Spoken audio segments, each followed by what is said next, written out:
The munchies pie or the Super Bowl pie? Maybe a munchies pie. It's like a magic bar, but sounds like with M&Ms and pretzels and all that. It didn't have M&Ms. It didn't have an M&Ms. The salty monkey pie with the pretzels on top. I love these names. It's amazing. Yeah.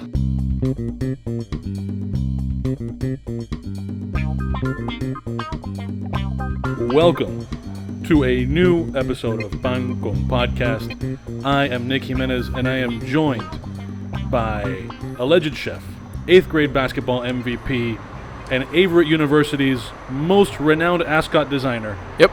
Michael Beltrán. And the crowd goes wild. We are joined today by our guest. You want to tell the people and do the segue into this thing?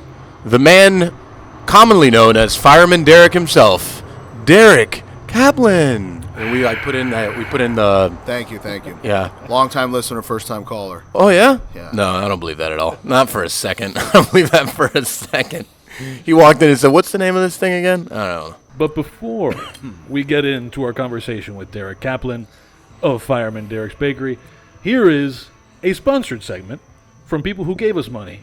Drew Estate Cigars. This was a conversation that we recorded between Mike and Drew Estate Master Blender Willie Herrera, who was our last guest, but this is specifically, narrowly about the Herrera Esteli Miami, which is one of the many cigars in their portfolio. So on the other side of this conversation, you'll hear Mike and Derek talk about God knows what. When that cigar came out, the Herrera Esteli, the red, obviously because that was the first one that came out, I tried it one time. I loved it. Actually, someone recommended it to me. And then I was like, let me give it another try to make sure it was that good the first time and it's going to be that good the second time. And I fucking loved it as much the second time as I did the first time. So in that whole process, we were actually curating a cigar list for our restaurant. And we have a good amount of people that smoke. We don't have 30 smokers a day, but every once in a while people will come in, they'll buy a couple sticks, they'll smoke one on the back patio or whatever. And that was actually the first box that disappeared that I had to rebuy. Wow, nice. Yeah, so that was your first cigar under this brand, right? Yeah, well, that was my first cigars when I joined the company. So I Right. joined Drew Estate in 2010. Up to that point, I was in my family's factory in Little Havana at Titan de Bronce. Yeah. And, I was doing my thing there, creating our brands, doing a lot of private labels, a lot of brands for stores, a lot of brands for other companies, whether they were new companies or existing companies that wanted to create or have in their portfolio, a Miami boutique-made product. So, I had been there since... I don't know, late 90s, early 2000s.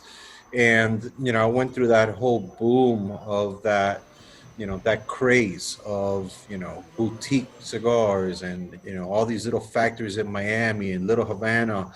And, I went through all that. And so that kind of, gave me a lot of ideas. And, I was loving a lot of those cigars that were coming out at that time. It was just something so different from what was in the marketplace up to that point, that spice and that richness and just a very different type of cigar, something that people weren't used to. And then in 2010, I joined the company. I joined Drew Estate. I left the family's factory. And, with the concept of bringing in that Cuban influence into Drew Estate and kind of expand their traditional side of cigars for Drew Estate. And then, the Herrera Habano, that was the very first cigar. That was the first line that I did when I joined the company. Like I was saying before, I smoke that cigar once a week. And I usually, I'll drift from one to another and then I'll go back to one. But that one, if I'm ever in a time that I'm actually in a shop and I'm sitting there and I'm going to do work from there, I start with that one, then I'll drift to another one. And sometimes I'll just smoke two of those, Nice. Yeah, it's... What size do you like in the line? What's your go-to size? I don't remember. I think you've tended to, when you can find the Lonsdale. Oh. You'll do right. There's a Lonsdale in that cigar. Yeah. That's my go-to, man. Lonsdale. That's where it's at. That's where that blend really shines. it's the perfect, like, for me, that perfect midday smoke, but it also could be bold enough that you can smoke it after dinner, and it's like it's just so versatile, which I think that a lot of times when you find a cigar, a lot of them are situational cigars. So like, this is good only for after dinner. This is good when I'm drinking X thing. I mean, that cigar really, it's just so broad. You could smoke it in the afternoon, you could smoke it at nighttime, you could smoke it on a boat, you could smoke it after dinner. It doesn't matter. It's like, it's a very Miami cigar, I'll tell you that much. You know what's funny, man? That's exact. So one of the top questions I get all the time with a lot of these interviews, or now everybody's doing virtual events and stuff. So the number one question: what's your favorite cigar? I'm like, dude, I don't have a favorite cigar, because they all got their specific times or whatnot, right? What you ate, what you're doing, who you're with, where you're at, how's the weather. But my go-to, and the one that's all the time, at least 3 of them a day, is that Habano, and specifically that Lonsdale size. And it's for that exact same reason you just said. It's versatile. You can have it in the morning as a first cigar with your cup of coffee. You can have it in the middle of the day when it's hot, or you could have it at night after a heavy meal. It's going to give you the flavor. It's going to give you the body. It's going to give you the complexity, without it being overpowering with strength. And it's funny you mentioned that, man, because that's exactly how I feel about that cigar, man. That's my go-to. Yeah, for sure. And I think that size specifically too, because it's not like I mentioned like a midday smoke, because it's not going to take you hours to get through, and it doesn't matter the weather either. Like, it could be cold, it could be hot outside, it doesn't really matter. So can you tell me about the transition to the Miami edition? So the Miami edition, Rich, so I'll go back to the beginning. So I came out with the Herrera Esteli Habano, which was the first line, the white with the red band. And then I did my first limited release. Every year I wanted to do a limited release for whatever line came out. And so the very first limited I did was a Lancero out of that same blend of the Habano. Then the following year I came out with the Norteño line. Ooh, love those. The limited that I did for that line was a Churchill. It was a modified blend of that Norteño blend in a Churchill size. So then the third year, I went back to the Habano, and I wanted to do something totally different. So I spoke to the team, and I said, look, I would like to take it back to the roots. I would like to take it back to where it all started for me. So what I did was, rather than just come up with another different size within a line, same tobacco, same blend, I did a totally different blend. And I did it in my factory in Miami, where it all started for me. So I created that blend. It was a Corona size. It was a limited release. I think it was 1,500 boxes or 2,500 boxes of that one Corona size. And it did great. And then right after that, we decided to kind of streamline all the packaging of Herrera Esteli.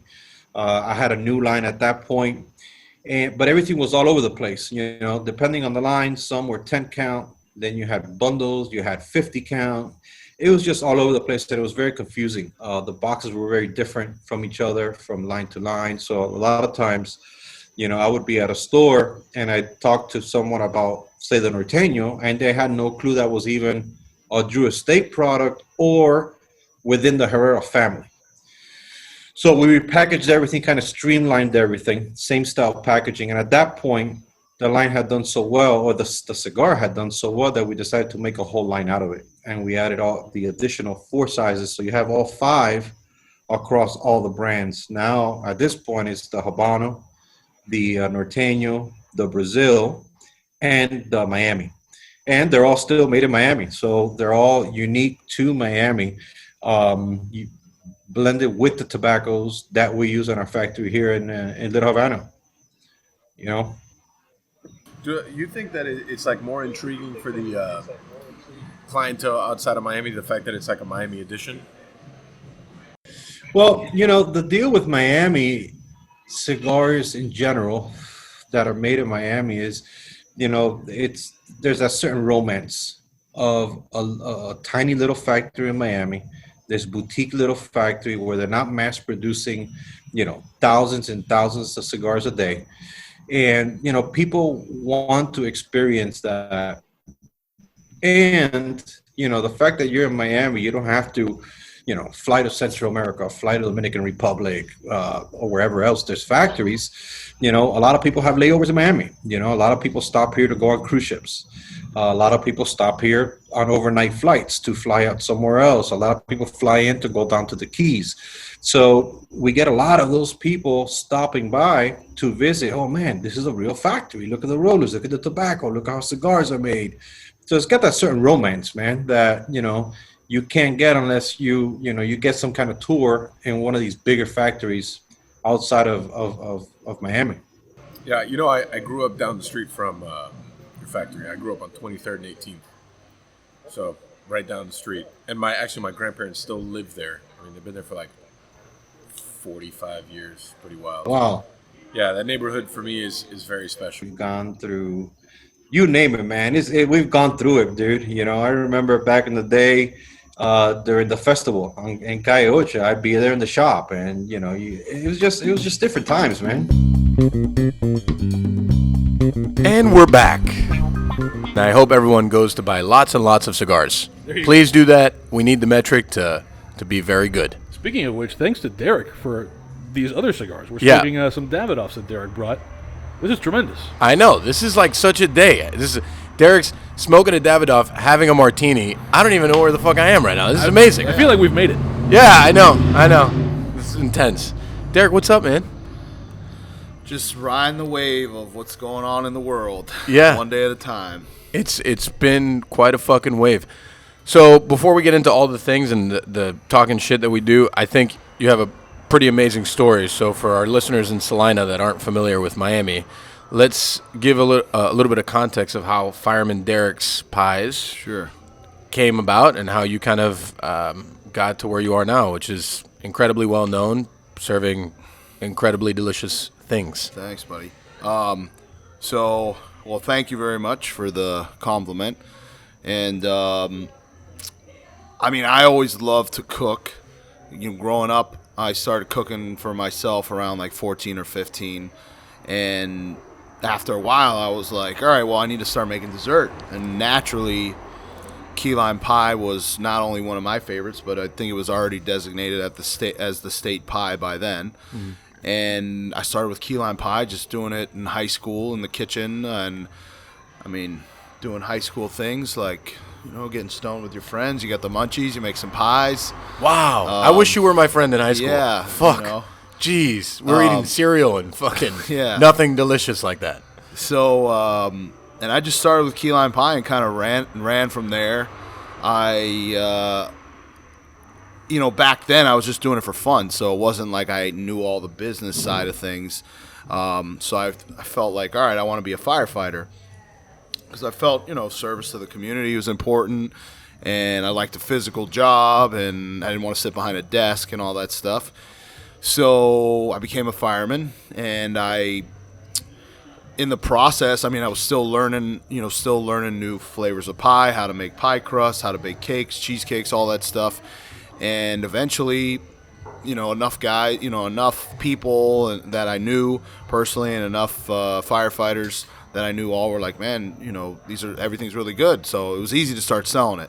And I went around town from restaurant to restaurant selling the pies. And believe it or not, the first restaurant that I ever sold to was Michelle Bernstein's place, Munchies, when it was on Biscayne and 73rd or something like that. Amazing. So she was like my first buyer of the product. I sold to her for about a month. And then I think her pastry chef had a fit that she was buying stuff from somebody outside off the street. I believe it. And that kind of just gave me the confidence to continue on doing it and continue to, sell and grow. And I'd go to all the farmers markets back then. I would do events at Fairchild, events at malls. You name it. All the food events that I'm sure you're familiar with over the years that have taken place. And eventually I got a food truck, and I did that for a few years. And that kind of just really gave me the confidence to continue to open up, to want to open up a brick and mortar. Like, people already knew about the product. What years was that, the food truck? The food trucks, I think started like 2010, It was like 2009. the peak food truck time, right? Or right before it, maybe? So the peak was the first year. And then after the first year, it kind of turned into a rodeo. You know, where you had to go to all the food truck rodeos to eat from food trucks.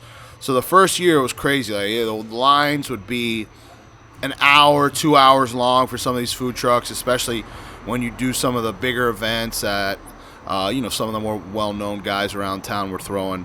But I got my food truck like a year after they went nuts, and I kind of eased into it. It wasn't like, holy shit, I have a food truck, and now I got a 3 hour long line. Like, where do I produce all this product?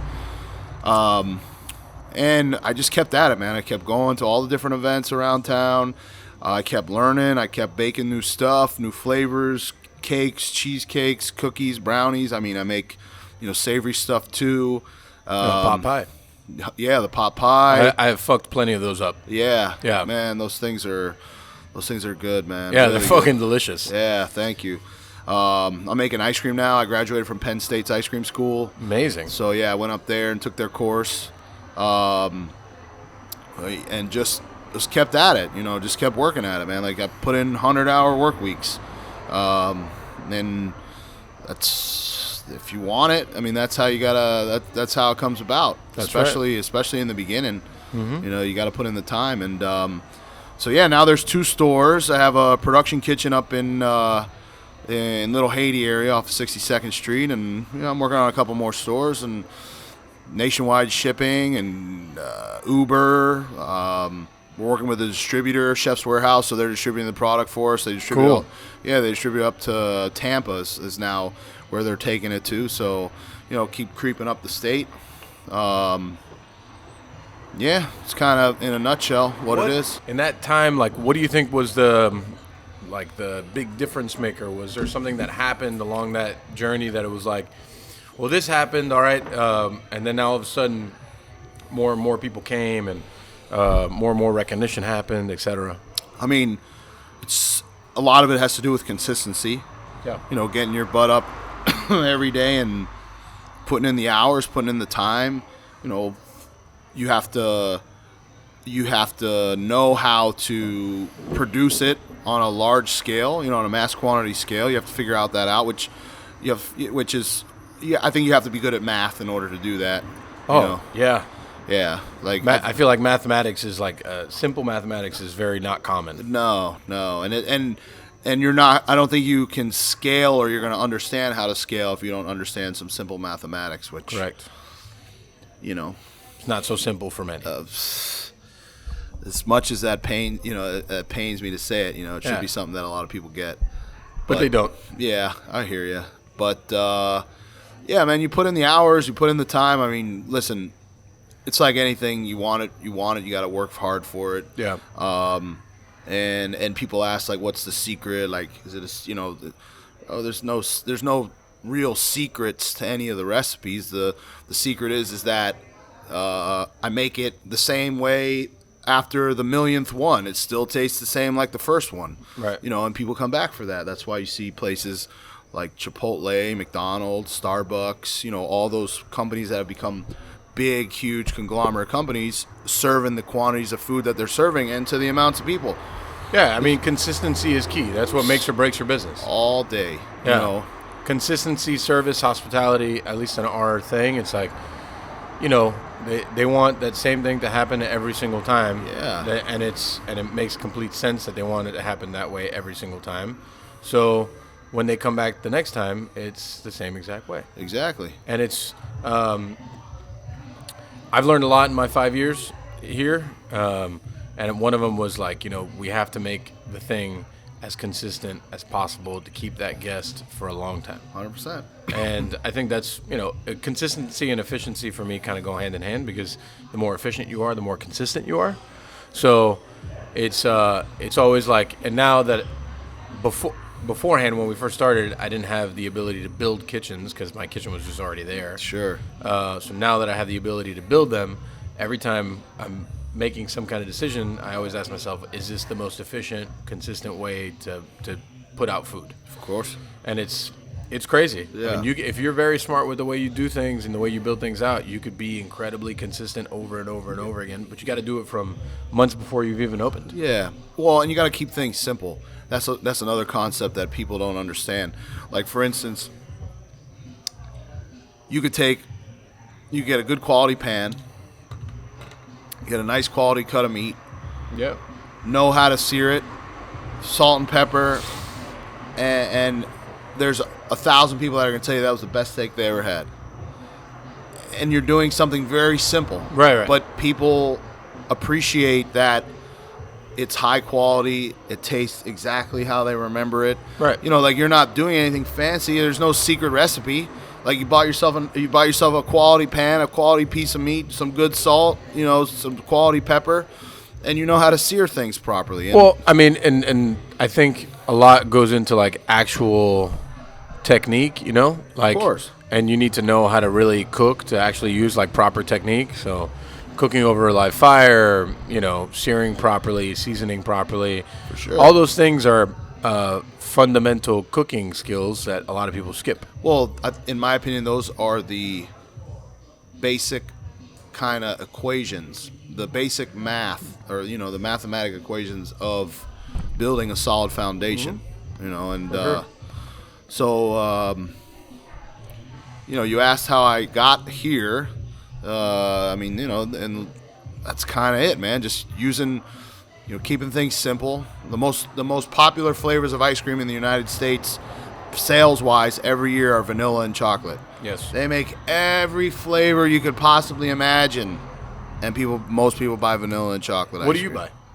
Ice cream-wise? Yeah. Cookie dough's my favorite. Yeah, man. Cookie But dough is it's fucking vanilla base. I know. Well, you know, I'm a vanilla guy. Yeah. People are like, "Well, it's so boring." I'm like, I love it. A good, Yeah. a piece of like Entenmann's pound cake Oh, with yeah. vanilla ice cream. Oh, come on, and it's like a little melted. Yeah. Oh, it's fucking Yeah, man.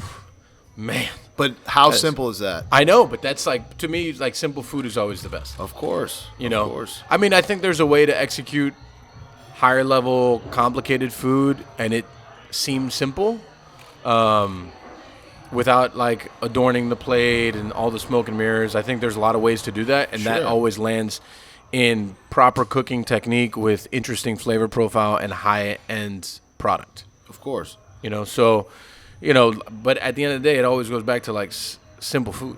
You know, a beef tartare is a beef tartare. Yeah. The way we do it here is with beef heart, with an oyster aioli, Yeah. herbs, and shrimp toast. But at the end of the day, it's beef tartare. Yeah. You know, so a short rib is a short rib. But, you know, ours is short rib that's been brined for 7 days and then cooked pastrami style.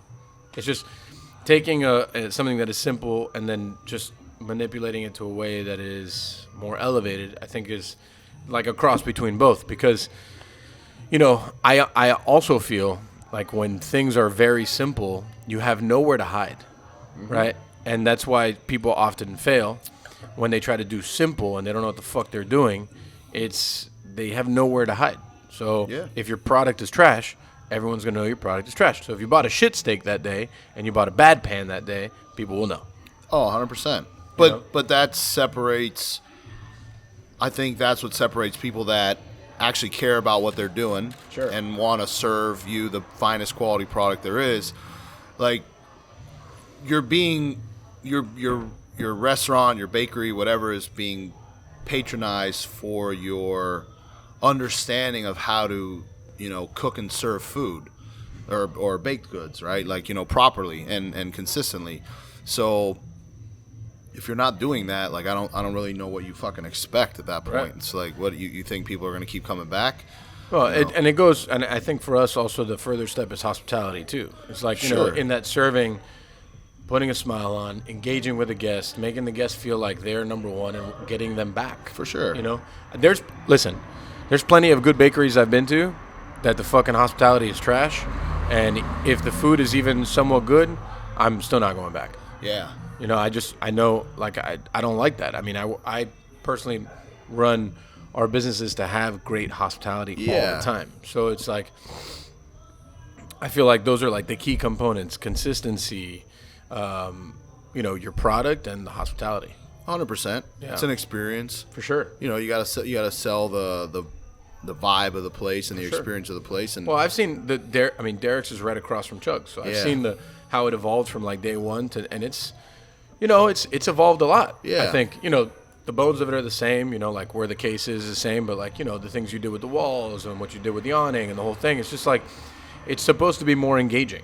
And Yeah. people will remember it more that way. yeah, 100%. I mean, you have to have I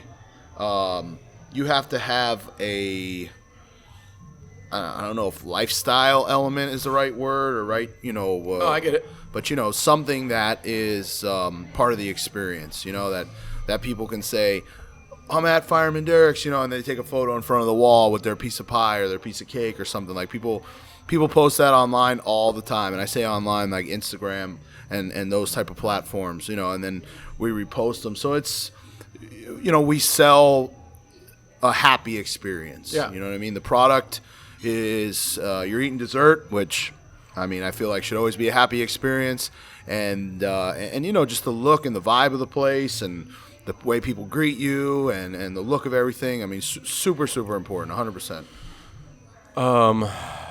Man, dessert is a happy place for me. It really is. Like I have such an incredible sweet tooth. Yeah. Can I tell you that I what's the name of this pie? Crack pie. Uh-huh. It can't be called that anymore, right? Salted caramel. Yeah, is what we call that it, yeah. thing. But it was called crack pie once upon a time. Yeah. Before the Yeah. world got sensitive. Yeah. 100%. So I Christina Tosi obviously is famous for her crack pie. She invented it, and I don't take any credit for inventing And it. that's fine. Yeah. But I've had hers, and I'm not because you're here, but yours is better. Thank you. A lot of recipes or a lot of things, like I can take a recipe and kind of pick apart what I would do differently, with a recipe. Sure. And essentially that's all I did was, in order to make that recipe mine, is I, picked apart maybe a little ingredient here, a little technique here, Sure. with came up with our way of doing it.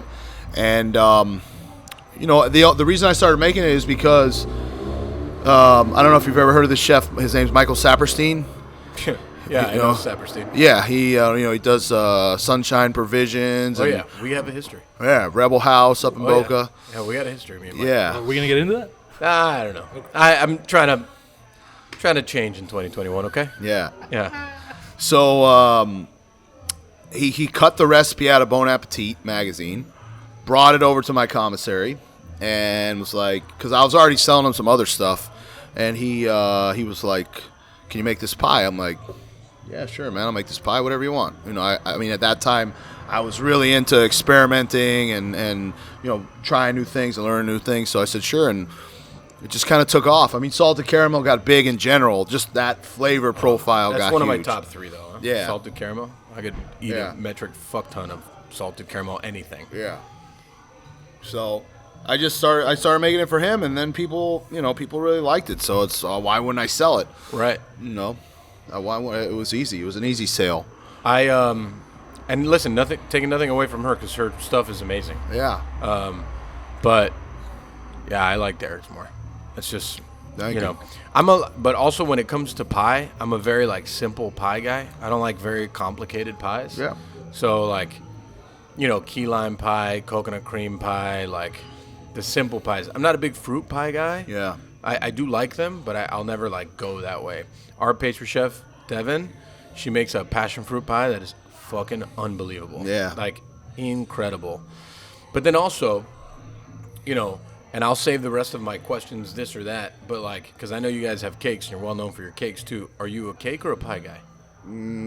I'll always say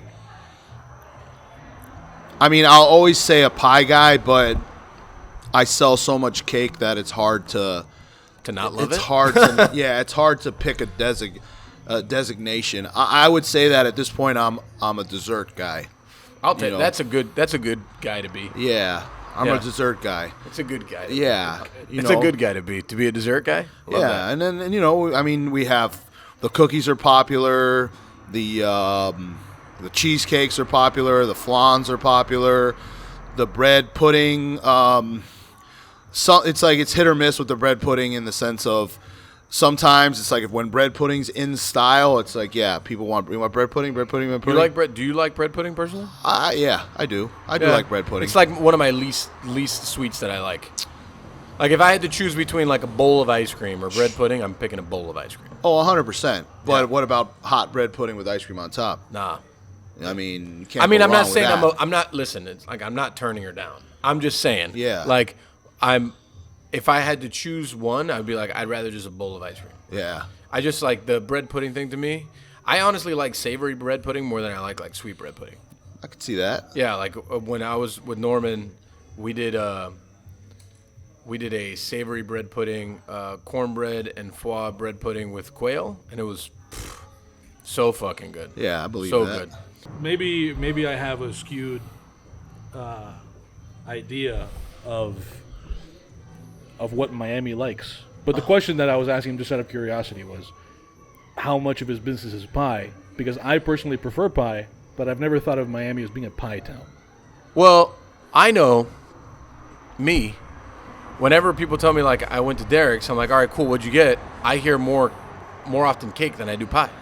Yeah. And it shocks me a little bit because I'm like, I wouldn't think. I'm also not a cake person, but Yeah. I wouldn't think about going to Derek's for cake. You know what I mean? Like, it's like there's certain people like Cindy from Cindy Lou's. Like, Yeah. I wouldn't think about going to Cindy Lou's for pie. Sure. I would go there for cookies Sure. because she's known for cookies. You know, so it's just. So oftentimes I have that, like my business partner, his 3-year-old daughter loves your chocolate cake. Yeah. So he takes her there like once every 2 weeks, and she always just comes Gets up to the me and cake. she's like, shows me the cake. And I'm like, Yeah. yeah, it's chocolate cake. I guess No. I just Yeah. wonder whether there was, and you have an experience that at least in some ways is analogous to this. I wonder whether there was a period of time in the beginning where there was almost like a clientele getting acclimated to pie and eating pie and exploring pie. Because at least growing up here, pie was like, if you had a gringa aunt or uncle, right? I have a comment.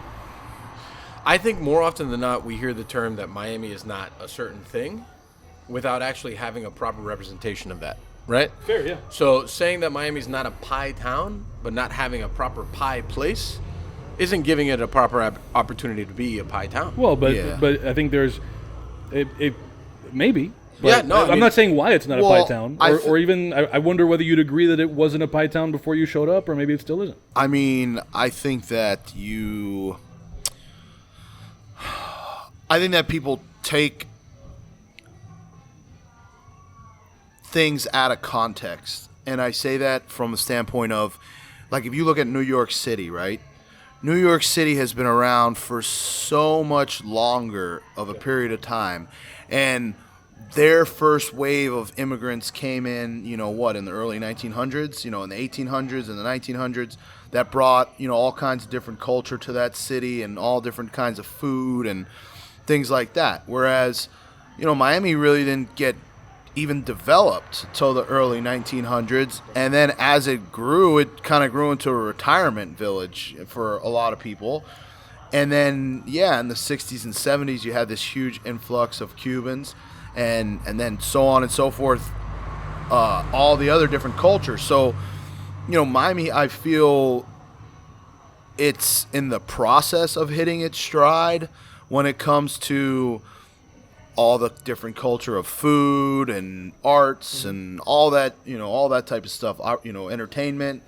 And you see what's going on now, especially with all those big tech. Thank you very much. All the big tech companies that are trying to are being lured here. You're hearing about all these Wall Street guys and gals that are coming down here. The mayor's having phone conversations with Elon Musk. So I feel that Miami could be a lot of things as long as there's people in this town that are doing it well.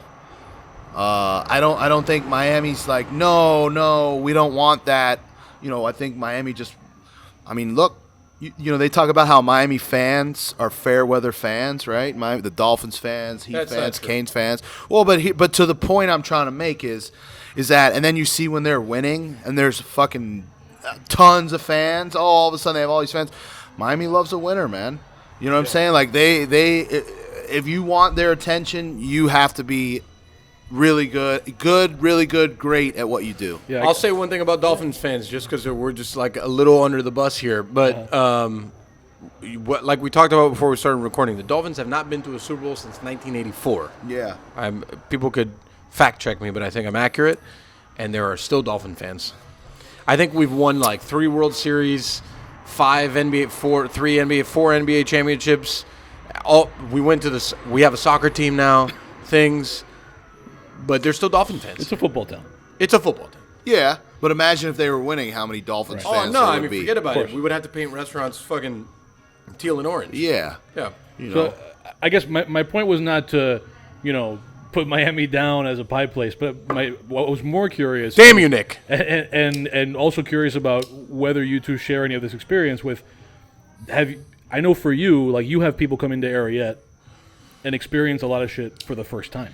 But that's what I mean is that Sure, but I get it. I know what you're saying, that you need somebody doing it in order for it to become a thing in the place. I'm not putting down. Listen, no one is. Why are you being so sensitive? No one is accusing you of putting anything down. All I'm saying is that give them an opportunity. Sure. And there's going to be people that are not about it, and it's fine. Yeah. There's still going to be something else for them. I'm just you know? curious as to whether Like, you've had for any example, experience and what that was like. Like somebody me ask coming you- into your place and falling in love with a particular pie that they'd never had, Time out. and they come in over and over. Yeah. You have cheesecake, right? Yes. Okay. So there's a good chance that people could go there and maybe not like Derek's Cheesecake because the only thing that they've ever had their entire life is Cheesecake Factory. Sure. That's it. Well, I think that a lot of times people. I get this question a lot. It's like they come in, and I mean, not as much since I'm not actually working the counter that much anymore, or behind the counter, but I go to the stores enough time to where throughout the week I'll at least, serve some customers, say hi and everything like that. They come up and they're like, what's your favorite flavor? What's your favorite pie? I hate that. Yeah, it's like, what do you like, man? Like, what flavors do you like? You like chocolate and peanut butter? We have chocolate and peanut butter. You like peanut citrus? butter. We have key lime. You like fruit? We have apple. We have guava berry. Oh, what's guava berry? Oh, it's mixed berries with guava. You like mint and chocolate? We have that. You like coconut? We have that. So it's, I think if you come in, I love it.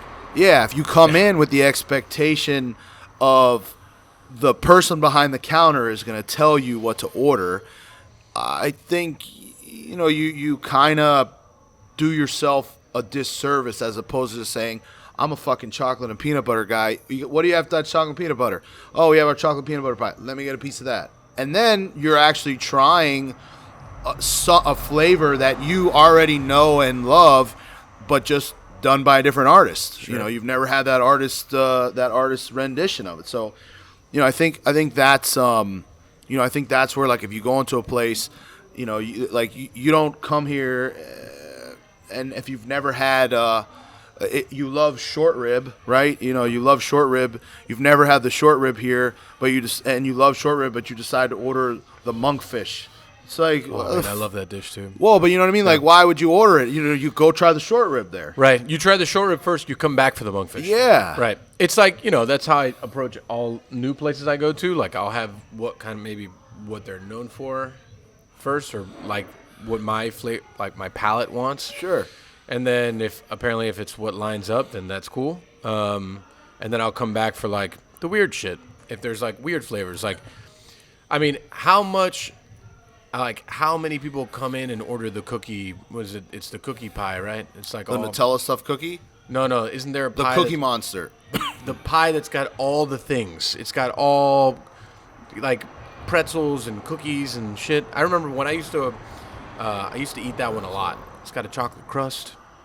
The Munchies pie or the Super Bowl pie? Maybe a Munchies pie. It's like a magic bar, but like with sounds like with that. M&Ms and pretzels and all It didn't that. have an M&Ms. It didn't have an M&Ms. The salty monkey pie with the pretzels on I don't know, top. I love these names. It's amazing. Yeah. It was white on the top, and then it had a chocolate crust on it. I don't know. I mean, we have a Cookie Monster pie, but that doesn't have a chocolate crust. It's got a chocolate chip crust and then a cheesecake filling, and then they put Love that. they put Maybe it is that. yeah, they put pralines and caramel and whipped cream and more cookies and chocolate and caramel. Producer, look it up. Come on. Yeah.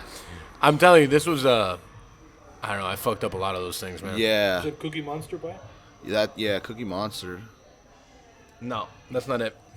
That's a Cookie Monster, but I don't know. I'm gonna look it up and then I'll send you a picture tomorrow. And there's stuff that we've put on the menu and it's ran its course, and then we take it off the menu.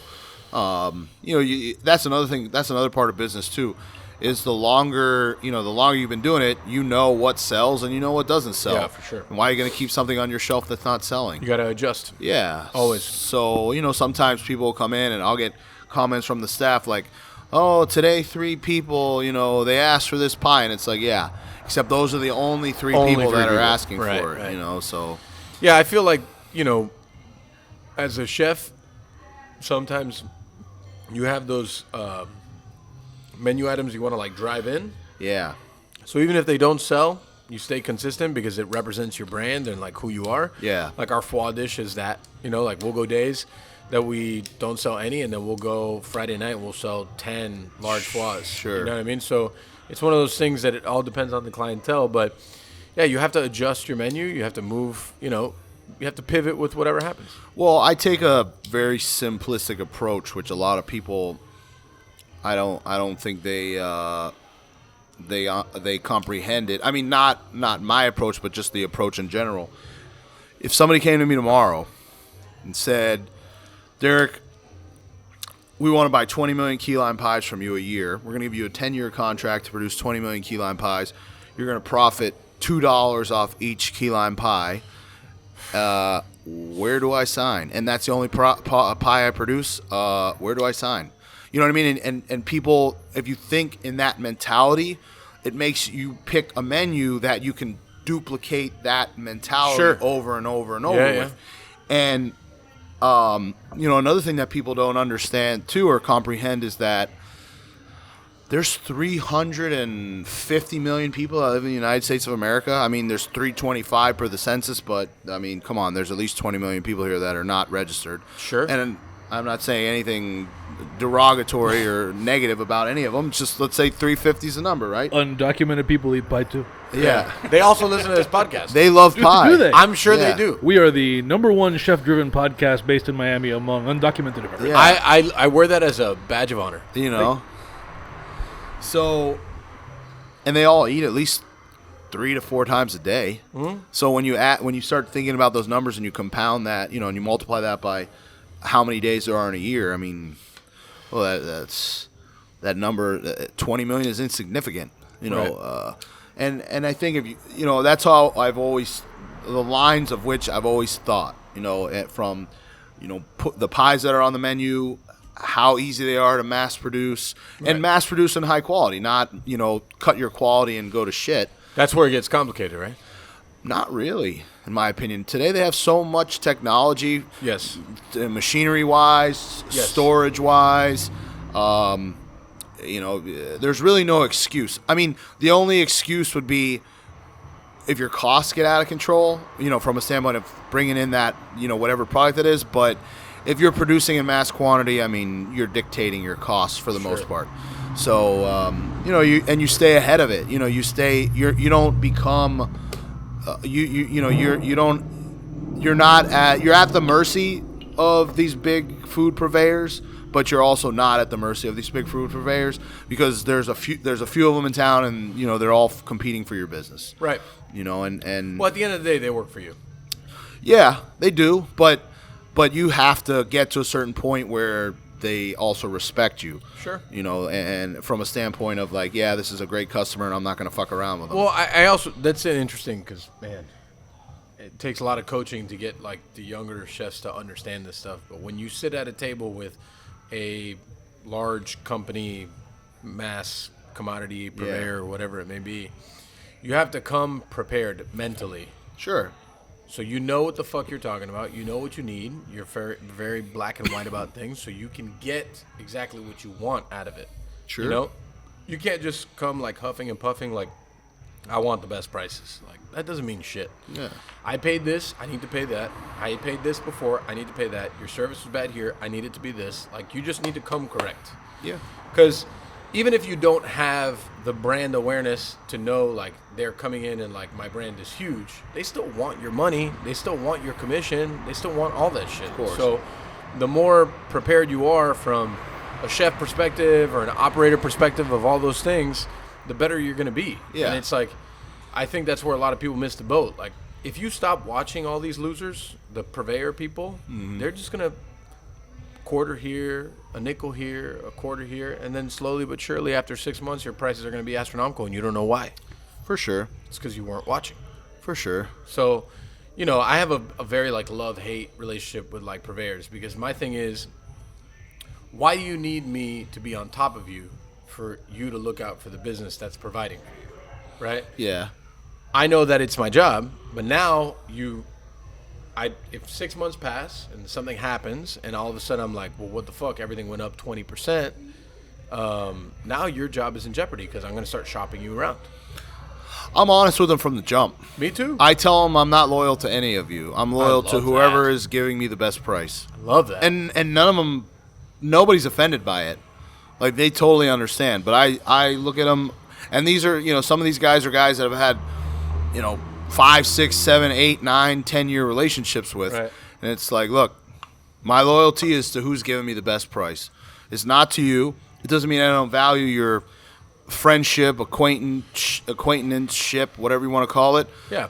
But- Ship of some kind. Yeah, but I'm loyal to the dollar, the almighty dollar, and who's going to give me the best price, who's going to bring in what it is I need in the quantities that I need it, and those are the folks that I'm going to buy from, and I have it goes back to that 20 million key lime pie mentality. Hey, bring the 18-wheeler in, drop it off, drop all the butter and graham crackers and condensed milk and stuff like that. I'll buy it I want to buy it by the pallet load, and here's what I'm willing to pay for it. And if I feel like if you think along those lines, you get less distracted from buying all the little bullshit here and there. You really focus in on the important things to your business and the things that you're buying in the largest quantities and for the cheapest price. And I think you have to look at it like that. That's why Chipotle and McDonald's and Starbucks and all those other ones are so successful, because they've done that on such a huge scale. Well, they have power too. For sure, but buying power is key. It's huge. It's Yeah. huge. But I don't think, even as a restaurateur, as a chef, I think if you hone in on what you're selling, you can do it just on a smaller scale, but it doesn't mean you're not following kind of the exact same formula. Right. It's interesting because a lot of people don't understand what goes into like the back end of the operation. Sure. Like how important those bones of ordering, and because it all the customer ends up paying for all of it. Sure. They end up paying for all of it. So how you negotiate that at the beginning is incredibly crucial, because that's what keeps the business viable, and then keeps the center of the plate cost down, so the customer's not paying like an arm and a leg for something. For sure. So it's an interesting dynamic that a lot of people don't totally understand. A lot of young chefs don't understand it either. They think it's just all about cooking. Like, this is a business. Yeah. At the end of the day, we are running a business, albeit a very romantic, passionate, driven business. It is a fucking business at the end of the day. Because without the doors being open and the lights being on, there is no romance or passion or whatever the fuck. So, man, that was great. That was good. I like that whole...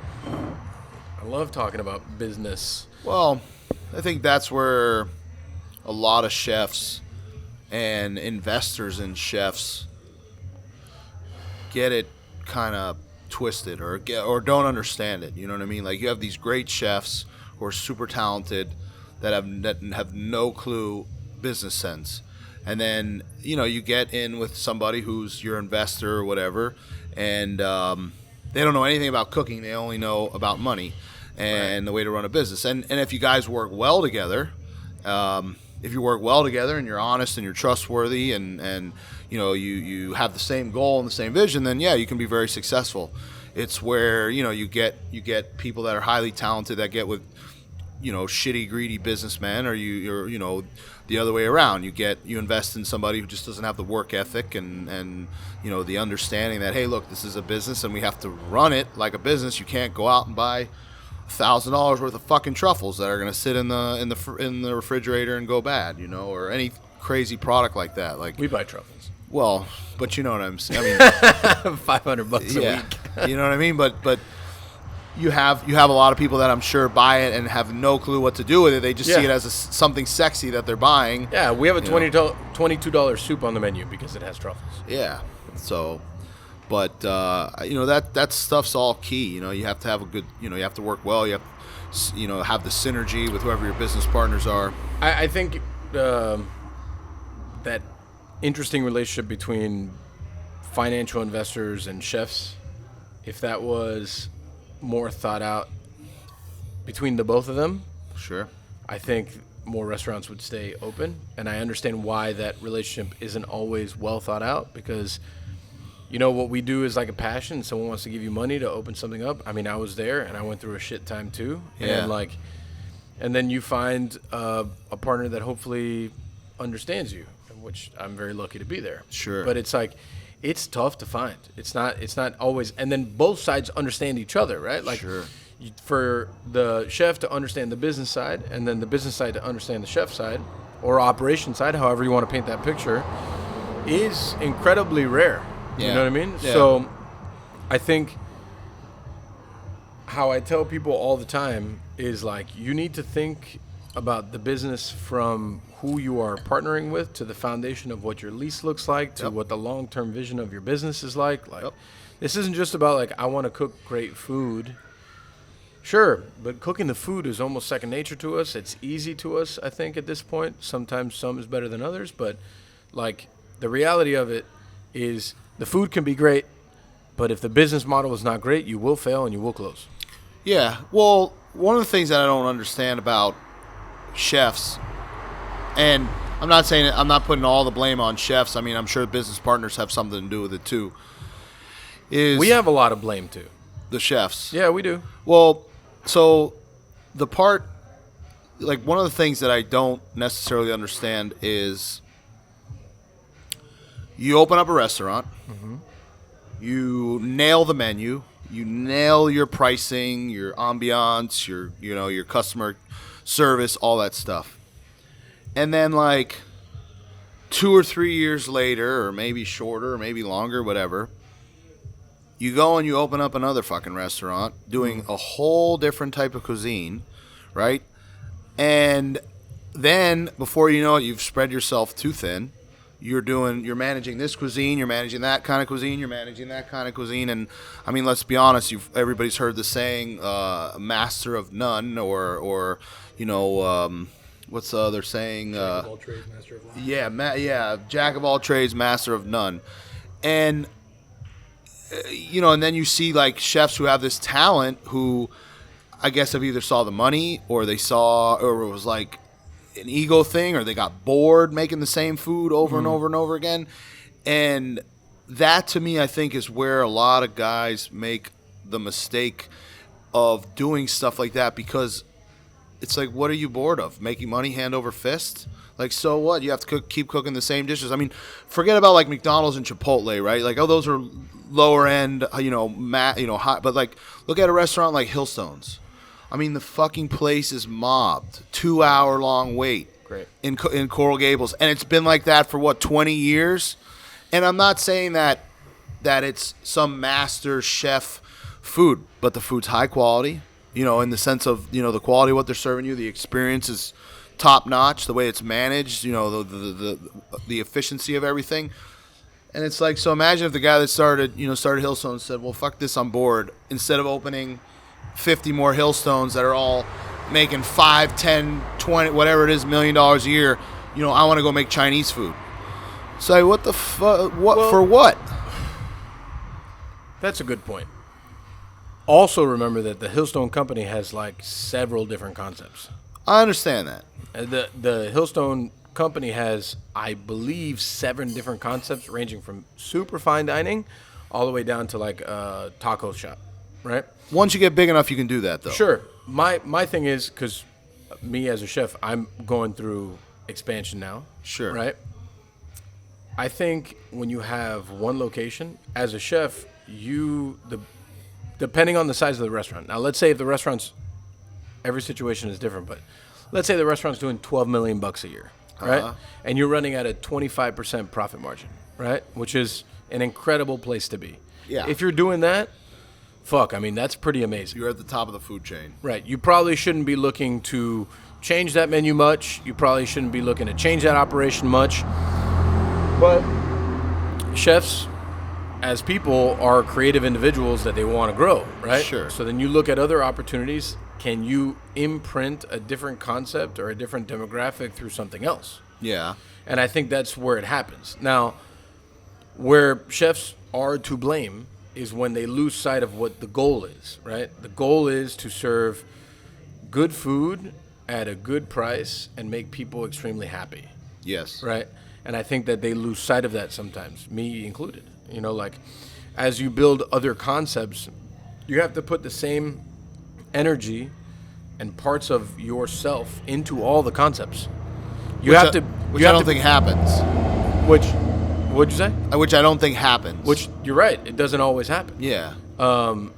Unless you're willing to make that sacrifice as a human, you shouldn't be willing to grow. No. Right? You know, I think the more connected you are to a concept, the better it's going to be. Yeah. Right? And it's tough. It's a lot of weight to carry. Now, if you're looking at it as like a money grab, that's completely different. Talking about money grabs, there's several high-profile chefs, huge names, Sure. worldwide names, that open up other restaurants that are like maybe their flagship, and I won't name any names, but it's happened in Miami several times over, I've seen it. that it's basically paint by numbers. When they open up that restaurant, these are the 15 dishes that restaurant in New York or LA or Nashville or wherever the fuck it came from is well known for, and they basically cookie cutter it elsewhere, right? Yeah. And it depends on the city that they go to whether it's successful or not. Sometimes Miami doesn't really see the writing on the wall and says, this is just a cookie cutter of something else, right? And they just flock to it, right? Now, sometimes it's great, but it's not as good as like getting the soulful part of what a chef or a restaurateur gives to their concept. You know, like you're essentially getting the copycat version of the OG, you know? And it could be frustrating, but when you grow that growth part, it all depends how much you yourself are willing to give up to that concept as a human to make it special. And it's tough. It's fucking hard. I'm only saying because myself personally, am going through all of that right now. And it's like, it's a lot of weight to carry because, you know, you want it to be special, right? You want it to be good. And it depends how you relate to things in your own brain. Sure. How much you're willing to give to it. Well, I mean, I use this example. I use myself as an example, right? If all of a sudden you saw in the newspaper, Fireman Derrick's is opening up a, I don't know, classic Italian food restaurant, Chinese, whatever, a sushi joint, right? I would hope that people that know me and are close to me would look at me and say, what the fuck are you doing? I would tell you that. Yeah. Yeah, I You would know what I tell you. mean? Like, what the fuck are you doing? And please, thank you. And you know, like, I'm creative too, but I say this humbly. You've all had my desserts. You know, I feel that everybody enjoys my desserts. They're very high end, and you know, the taste is there, the quality is there. Deliciousness. Thank you. That's how I relate food Yeah. is like, is it delicious? Yeah, 100%. Well, I can cook as well as I can bake, but I have no desire to stand in a kitchen and come up with menus and talk about seating and all that shit. I cook at home for my girl and the baby that's growing in her stomach. You know what I'm saying? And I have a stepson. He's a sweet boy. He'll be 4. You know what I mean? And that's where I'm able to kind of get that creativity or, juices flowing and all that type of stuff. And, I mean, look, we're all each our own person. I'm not saying that what I'm doing is right and what you or anybody else is doing is wrong. I'm just saying from a purpose of people who are listening to this podcast who are looking for any type of tips or just to hear the way that the guest that you have on here, his brain, thinks. I mean, and I'm kind of just giving that to the folks that, that'll be listening to it. You know what I mean? That are listening to it. So that's always been my approach. Is a very simplistic, really fine-tune the menu, fine-tune the experience, and put things on the shelf that continue to sell over and over and over again. Right. Thank you. And if I ever did a restaurant, it would be something that I did as just because I was like, fuck it, I have so much free time, I want to do something, and I would do breakfast because I feel like it's so easy to duplicate that simplicity. You know what I mean? You eggs, bacon, grits, hash browns, pancakes, maybe biscuits and sausage gravy. You know what I mean? Easy stuff that is comforting, that is easy to produce in mass quantity, that you already know your margins. Your margins are pretty much going to stay the same. And, I mean, listen, who doesn't like eating fucking breakfast, man? Oh, man. I mean, that's why Chugs exists, right? Yeah. Because I love breakfast all day. Yeah. This episode of Pan Con Podcast is brought to you by our sponsor, Drew Estate, and master blender Willie Herrera, who are proud to introduce the Herrera Estelí Miami cigar. Crafted by Level 9 Cuban rollers at El Titán de Bronce in Calle Ocho, the complete Herrera Estelí Miami line is expertly rolled with a lavish Ecuadorian Habano Oscuro wrapper over a rich Ecuadorian Sumatran binder with select fillers from the Dominican Republic and Nicaragua. The new look of Herrera Estelí Miami features a black and gold color tone and is available in the following 5 vitolas. Nick, tell everyone, what is a vitola? A vitola, and by the way, I would like everyone listening to this ad to know, this is the first take, and we're doing very well. I am shocked. I have no idea what's going on, and I have to say it's because of the anxious coffee that Nick has made. Oh, man. Just wait for the poops. A vitola, the term vitola refers to the sizes of the cigars, right? So some of the common ones that people hear are Robusto and Corona and Churchill. Those are all terms for vitolas. The 5 vitolas that I want to interrupt you because it's not always about the size of the cigar. That's true. It is the type of cigar. So tell them. That's true. So the five vitolas that Herrera Estelí comes in are Herrera Estelí Miami Robusto Grande, 5x50. Should we go with like anglicized pronunciations? Is it because your name is on the sandwich? Is this a Robusto Grande or a Robusto Grande? I mean, it depends. How do you feel like our listeners in Salina would feel? I want them to feel like it's Robusto Grande. Bueno, that's a good vitola. So, Robusto Grande, which is a 5x50. By the way, for the uninitiated, 5x50 means it is 5 inches long and 50 64ths of an inch in diameter. So, close to 5'6". So, just so you have painting a picture here in your mind. Robusto Grande, which is a 5x50, Toro Especial, which is 6x52, Lonsdale Deluxe, a 6.5x44, Pirámide Fino, 6.5x54, Short Corona Gorda, which is 5 3/4x48. This cigar is exclusive to Drew Diplomat retailers. For more information, you can visit drewestate.com. That's DREW estate.com. Or follow them at Drew Estate Cigar on Instagram, Facebook, and Twitter. Mike, you had this cigar. I know that you're a Drew Estate fan. I am a Drew Estate fan. I'm very glad that they've come on as a partner. As a general rule, I want to make sure that to the extent that we can, and we've pulled this off so far, we're only partnering with people and taking money from people whose products we're actually into. Like Santos. Absolutely like Santos Sangria. Santos Sangria. I actually have told them, like, I'll give you an ad because I'm out of Santos Sangria. Right. I have to say that after going through this ad, one of the things that sticks out to me the most is how very much I feel like this is softcore Cinemax porn at 11 o'clock.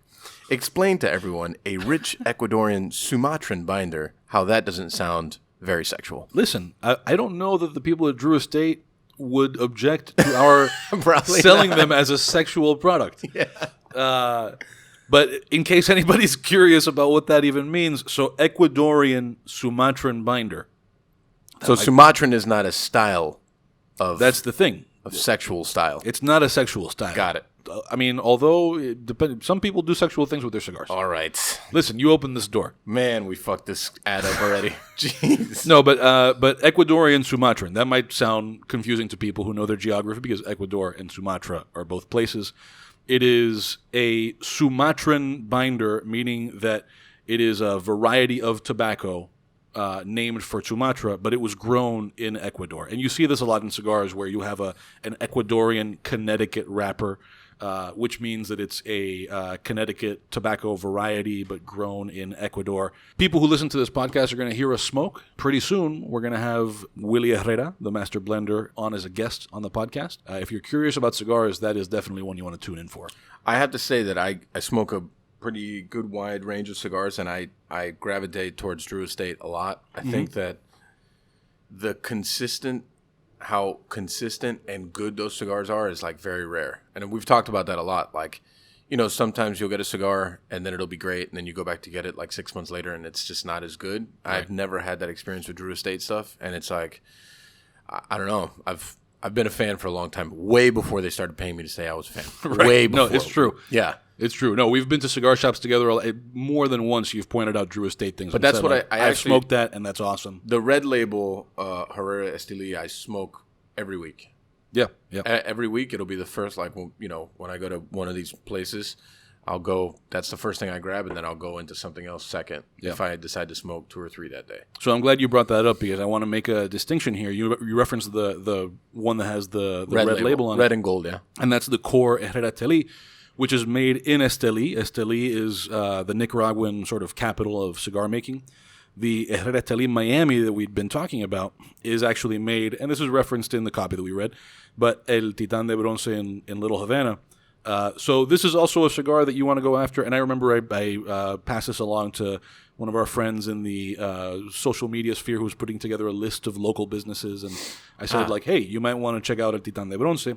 And El Titán in Little Havana is not just in Miami, but in the country, one of a very, very small number of American cigar factories that actually distribute all over the place. So it's cool that, you know, that this is a product that people everywhere have access to, and it comes from a small factory in Miami that has a very good reputation, not just all over the country, but all over the world. Somebody gave me one of these Miami ones for Christmas, so it was delicious. Merry Christmas. So, again, this cigar is exclusive to Drew Estate, to Drew Diplomat retailers. For more information, drewestate.com, or follow them, Drew Estate Cigar, on Instagram, Facebook, and Twitter. We expect sales to go up 20% after this ad. I might cut that out.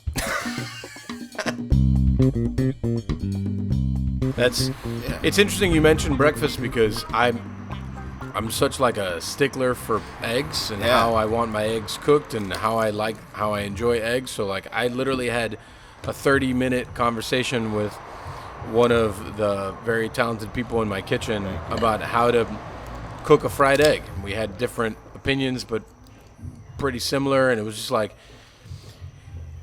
I think it's crazy because the egg is such a personal thing, like how you enjoy your eggs. Albeit like pretty easy to duplicate in theory. It's like how that person cooks that egg is so fucking varied. You know? And it depends. Like the three of us, I know you like breakfast. I now know you like breakfast.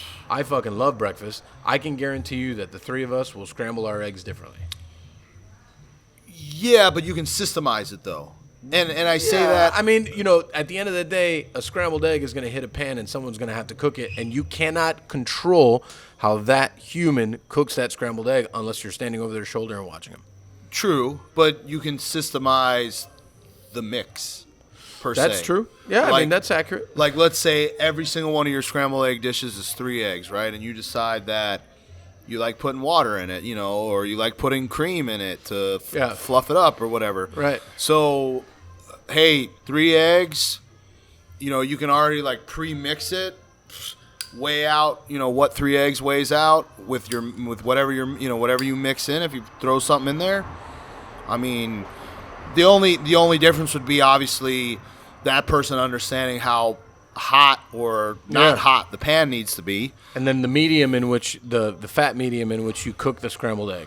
Like, are you using margarine? Are you using butter? Are you using clarified butter? What are you using? Are you using a beef fat? Like, there's so many things. I feel like I spend 90% of my life right now thinking about how people are going to scramble my eggs. And it's fucking nuts. I know that sounds fucking weird, but it's nuts to me because how I may like my eggs is not the way that you like them or the way, when you're talking about a fried eggs are pretty standard, right? But sure. Fried eggs, the fat that you use as a medium will change depending on the human that's cooking them. Sure. So for me, it's always like clarified butter and a little bit of olive oil. And it's like, that to me makes the perfect fried egg. I have conversations with other people that disagree. It's just like, this is why I feel like breakfast, albeit very easy, is so complicated. And then you have to simplify it for someone that this is their day-to-day, and this is their job. And it's not like me that's been fawning over like how to cook a fucking scrambled egg for 20 hours a day right now. You know what I'm saying? Yeah. But you can tell them, listen, this is how you're going to do it. Yeah. Like, the only option is this clarified butter and olive oil mix.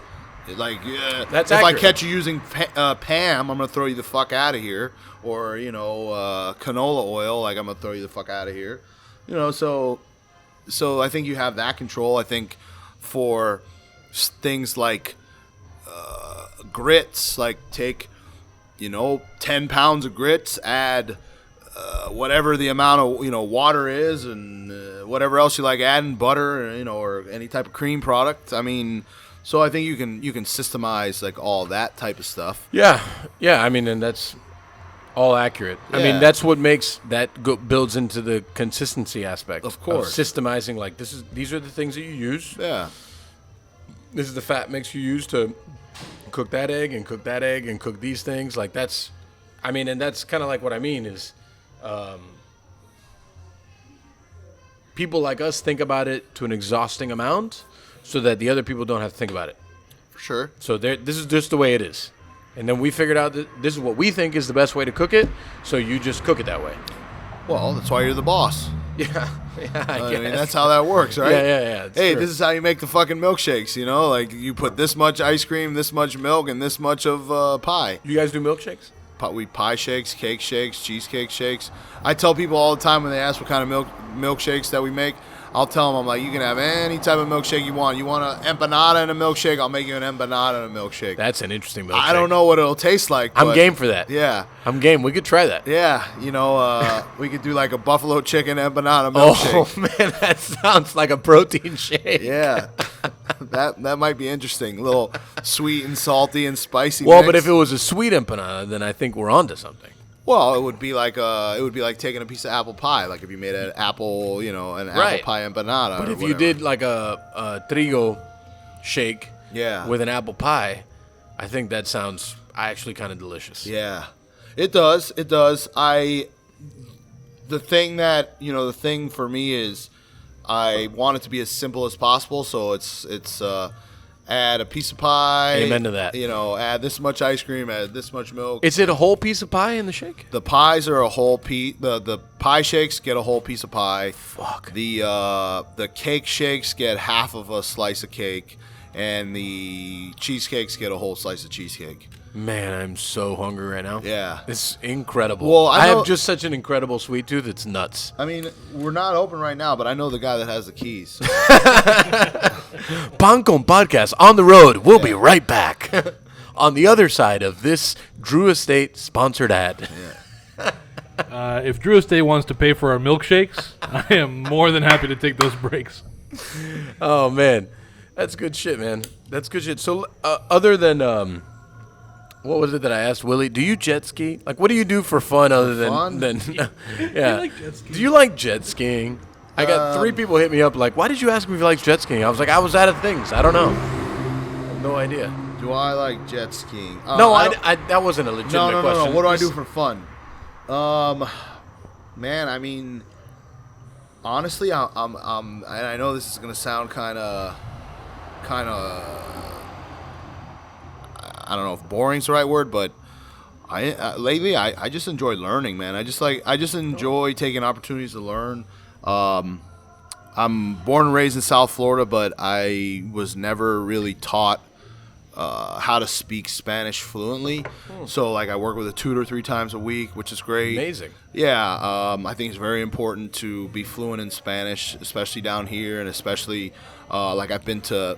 I like traveling to South America. I've been to Mexico. I've been to Mexico City, which was one of the coolest places I've ever been. And, you know, to be able to go down there and speak Spanish fluently, it's, you know, I think it's a must to really just have that experience, you know, have that tremendous experience. Like, I mean, I did it even without speaking Spanish fluently, but I think it just heightens it. And I think from a business standpoint, it's huge. You know, you have all these different folks from all different parts of South America, Central America that are here, that are doing business. You know, you have some of these big purveyors that ship, that ship to the islands, ship to, you know, Central America and other places. So I do that. You know, I like listening. I like reading books, aka listening to books on tape. You know, I really enjoy that process. I love how you said on tape. Yeah, That's good. It makes it easy. Really man. dates yourself. It makes it easy. Yeah, I love that.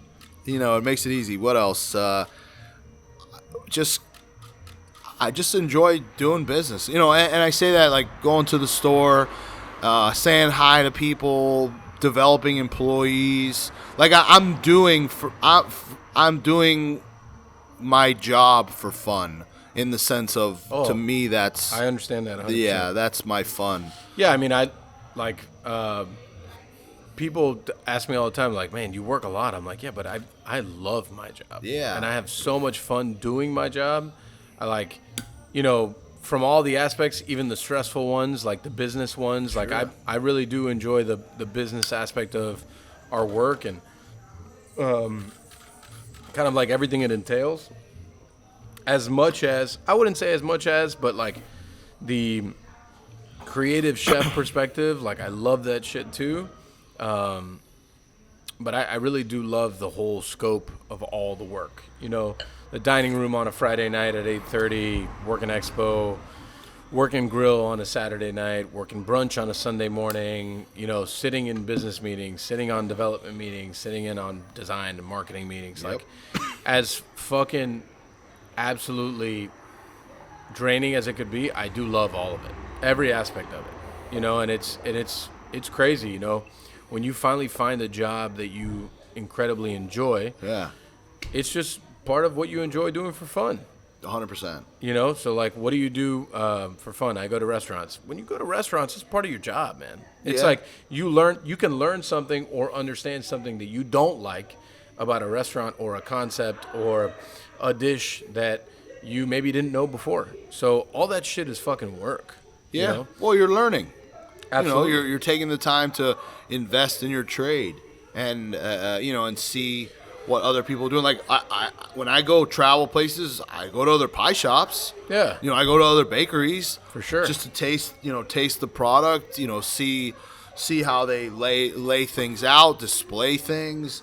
You know, see what uniform everybody's in. Oh, the display thing, man. Yeah. That display case shit has been driving me fucking nuts. Yeah, It is a lot.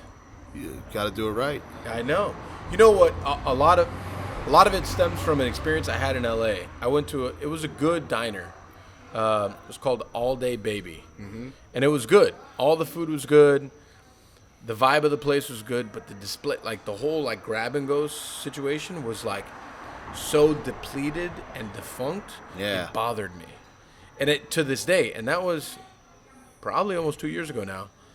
I still think about it now, like when I look at your concept and when I look at like Chug's concept, how we had it before and how we're gonna have it now, and all those things. It's like the display case. If it looks empty, no one wants to buy that shit. No. Nobody wants to buy that shit. Nobody thinks that it's fresh. Nobody thinks that it's good. And honestly, like that experience, it has run in my brain 9 million times because albeit that the experience was good, the food was good, the whole thing, but I'll never forget that display case. Yeah. Never. They literally had one thing in it. I want people to come in and want to lick the display case. I know, that's, and that's how good I want and it your, to look. And yours is always full. Yeah. I think it's a good representation of what a display case should be like. Yeah. And it's like, this is what we got. You know, like the other day I went to Cindy Lou's for cookies, Sure. and it was like, man, I wanted every fucking cookie in that motherfucker. Yeah. Like I did. I wanted all of them, and it's because she had it full. And what I loved about that, she's a pro, so it was the end of the day for them. It was like, I think they closed at 6 and it was 5:30 and it was still full, operating good. Everything was there, and I was like, you know, that to me is golden. You know what I'm saying? And it made me want to buy everything. And I did buy a lot of things. You eat with your eyes. Oh yeah? You eat with your eyes. And people that know food know that you eat with your eyes and know that, when you walk in, the way everything looks, the way the plates. I mean, how many times are you at a restaurant, you're waiting for your food, and you see all these other tables' food come out, and you're looking at what that server's bringing out on that tray, and you're like, holy fuck, that looks good. Like, what did you order? Yeah. I mean, and that's huge. And so I was going to say, it's not just with food. Like in my experience with cigars, I'm not going to say the best because there's a lot of mom and pop shops that don't have the resources or the manpower to stay on top of stuff like this. Yeah. But the places that are known as being like great cigar shopping experiences, the minute you buy a cigar, somebody is going into the back for that cigar to replace the one you took out of the box on display. Yeah. And there's something about seeing that, I don't know if it's a symmetry thing but your eye goes to the empty spots first. And that's not what you want people thinking about. You want people thinking about the product that is out. So 100%. I mean, it's if you go into like successful retail stores and you look at the way they display things, I mean, it's meant to be as visually pleasing. Agreed. For you to see the most product, in your panoramic view. It's designed like that. I mean, we're, human beings are visual creatures. Buying things is there's a psychology behind it. There's a therapy behind that. Yeah, I know. Huge. I know. I think you're talking about two different things here. Well, I mean, I think he's talking about the psychology of how to reach the people who see it as therapy. Sure. Yeah, Perhaps. I'm the guy. that's all right. But it's I think for both of you, there's an interesting thing there where it's a little counterintuitive, right? Like the idea that if the display case is empty, no one wants to buy it. On some level, that's like a very common psychology. That doesn't make a whole lot of sense, right? Because if people have emptied out that case, it must be for a reason. Like the shit must be good. And yet, an empty case is unattractive in a way that nobody will buy that last thing. I swear I've talked to Chef Devin about like this pastry case 100 hours in the last like 3 weeks. Just like, and I've gone to look at some and it's exhausting. I'm exhausted by the pastry case because I'm not even involved with it. Really. Yeah. I'm just buying it. So it's like, but we just got to make sure it's full and it looks good all the time. And it's crazy for a high volume thing like what you experience over there. You have many more options than what we did and what we will have, but it's a lot to consider. Well, but a lot of people don't understand my business, though. From a standpoint of, I'm a food manufacturer. Yeah. The stores are access points for the product, and obviously revenue centers for the product. Revenue centers, but customer experience, an opportunity to take in the non-COVID time of whenever the fuck that happens, or before COVID, take your family out, sit down, enjoy. Yeah. Everybody orders something Live. different. Yeah, live. So that's a huge part of it too, because that's what that adds to the experience, and people eat the product and they're like, man, we went to Fireman Derek's and it was so nice. We sat and we all tried something. We all ordered something different and we tried it, and the coffee was delicious, and all those different things that go along with that. But from a core standpoint, I mean, the core business is manufacturing food, manufacturing dessert product at a high level, and in high quantity. You know what I mean? In mass quantity. So that is where people kind of don't understand that. It really depends on what you're doing, and I'm able to offer I'm able to offer all those products and have enough of it in stock because I've figured out how to produce it, and B, how to transport it, C, how to store it, and D, which I would say is A, sell it. You know what I mean? And that's where my operation differs from, say, a restaurant that wants to, that has a pastry chef that wants to, keep their pastry case full. You have a different operation because you have so many other things going on. Like, my operation is strictly for displaying and selling that dessert. For sure. Yeah, no, I mean, the focus aspect of things makes things more complicated. Sure. Like, your focus is that case, Mm-hmm. and our focus is several different revenue centers. Sure. Bar, food, grab and go, pastry case, coffee, so on and so forth. It's like, it's interesting how intricate a small concept can be. So I wonder. Yeah. Your business is so heavy on that display. Like, it's two totally different models. But you've had your head in it obviously for a long time, and now you're sort of moving into this new world of display cases. It's a whole new world. There you go. Yeah. And this is where we will cut in with something that will Dazzling place get us a cease and desist for from me Disney. and Derek. That's good. Cease and desist from Disney. I love that. I love the Mandalorian. Actually, Disney. no. This Thank is where you. I take your audio and I put it over a reface of the two of you in an Aladdin movie. Oh man. Yeah. Was Aladdin? I was Aladdin. Yes, that was an Aladdin. Yeah, I wasn't sure. Yeah, the magic carpet and the whole thing. That's right, the magic Yeah. carpet. Yeah. And the tiger. They had a tiger. That's right. You want to be Jasmine or the tiger? I think I'd be the tiger. Okay, cool. Yeah, I'll take it. Sarah says hi Sa- from Larry's office. Oh yeah. Yeah. Oh Sarah. Oh I don't know Sarah. I Sarah. just That's know one of Larry. our best guests ever. Sarah's great. I love Sarah. She's talented. That's right. And Larry got Derek on the show, even though I talked to Derek and I see Derek. Yeah. So Larry was the one who connected Well all done, these Larry. dots. Yeah. Well, I went to Larry's office, and God bless you. Yeah, I actually enjoy it because I love Larry, man. yeah, I love really going to do. his office because I think Larry's the only guy in the office. I think it's all women and then Larry. I would give you a 99% on that. I'm not totally sure, but I think you're right. Yeah. So Larry, I'm not gonna say he gets abused by these women all day long. He does. But I'm definitely gonna say that it's very entertaining to watch all of them interact. And they're all like young. Yeah. I'd say like 70% of them are young, Yeah. and then the other 30% are just, they've been beating up on them for years. Yeah. Pretty typical agency stuff. Yeah, sure. I don't know. Yeah.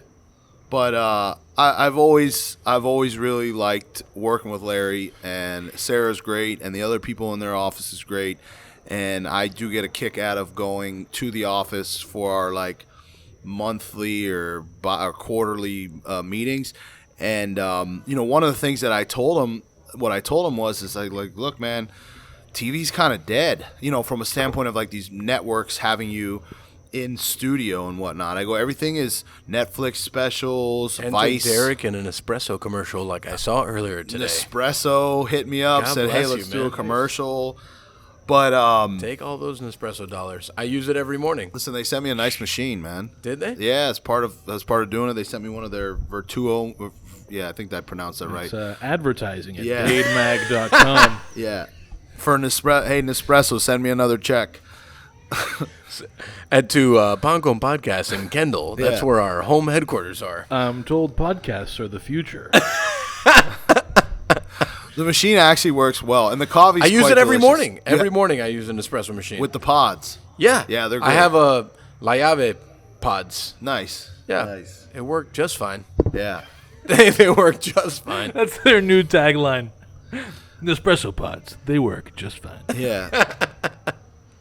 But that was good. It was like a whole, like, Derek, first thing, it was like a little, I don't know how long those stories are. And then the next one was like, for the full clip, swipe up. And I'm like, man, look at Derek. He's on the Yeah. espresso commercial. This is crazy, man. Listen, I had fun doing it. But so I was telling, I went to their office recently, Larry's office.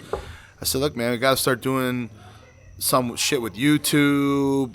Let's do a Netflix. You're on YouTube right now. Actually, you're not because Nick is not There recording. will be a still of him Yeah, with that's good. audio on YouTube. Yeah. Perfect. But I think that's especially with what's gone on, and we don't know when Good Morning America is going to be back, when you're going to be able to make an in studio, New York appearance and talk about selling key lime pie, buying it on Goldbelly or anything like. I don't know when that's going to happen. Not only that, but I think that the TV in general sort of partly discounts and also partly is hampered by their revenue model and the formatting. But I think we're starting to see that people have been wrong for a long time about people's attention spans. Sure. If you give them something good enough, they'll stick around for 20, 25 minutes. Like there's a guy actually here who we've talked about inviting onto the podcast. He's got a YouTube channel called Guga Foods. He's got 2 channels. Guga Foods. We've talked about this? We did, yeah. Or you talked about this? We talked about it, and All you right. said, "Okay, cool," but you don't remember. Sounds anything. about right. Yeah, that's yeah. But he's between his 2 YouTube channels, he's got like 7 million subscribers. It's like and us. It's Guga Foods and sous vide everything. But this guy is like, it's like 30 minutes of this guy. For example, he had a whole series that was just like, what if you tried dry aging steaks and all of it? So like, we aged one in Nutella, we aged one in peanut butter, we aged one in butter, and it's the kind of thing that like, and each of those is maybe 20 minutes. And it's disgusting. Sometimes it is, sometimes it's not. And they'll tell you, and they'll tell you, like, it's a very geeky, experimental thing. Yeah. But my point is that TV, and you've both done some TV, I'm sure. I haven't done any TV. Yeah, you have. You've done local TV. I'm saying like a segment on TV. The 15-second segments were. No, you've cooked on in a studio and stuff. Not really, no. I thought well, whatever. It doesn't matter. My point is that you have like a 5-minute segment, and then you're hampered by the commercial thing. And what we're starting to see, I think, is that even teenage kids will watch somebody cook for half an hour. Oh, for sure. Yeah. But it's. I say this not because I want to sound like a hater, but it kind of brings me joy. So maybe some people will think that I'm being a hater. I'm happy that the Food Network is in the shitter. You know what I mean? From a standpoint of like, there's so much other competition for people to want to watch, like on, like with YouTube, with stuff on Netflix, Hulu, like all these other, Amazon, all these other entertainment providers, if you want to call it that. Because for so long, Food Network just regurgitated the same crappy show over and over and 30-minute over and meals. over again. Yeah, well, If you want to be on the show, you're welcome. like Chopped, for instance, and then they did the next version of it where Alton Brown was the host again, and it was the same fucking show. They just did it different elimination style, and it's like, you know what? People don't want to watch. Teenagers, 20-year-olds, 30-year-olds, like nobody wants to watch that shit anymore. No. You know? No, I mean, there's certain parts of the Food Network that I think were very valuable. Back then, for sure. You know, like the original Iron Chef. I think Iron Chef in general was pretty great. You know, like the OG one, and then I remember like watching the OG one once, and they put a live octopus in a hot pot, and the octopus was just like trying to get the fuck out. It's just like The best was the dude at the beginning when he revealed octopus. Yeah. Like, those shows for sure. Cheddar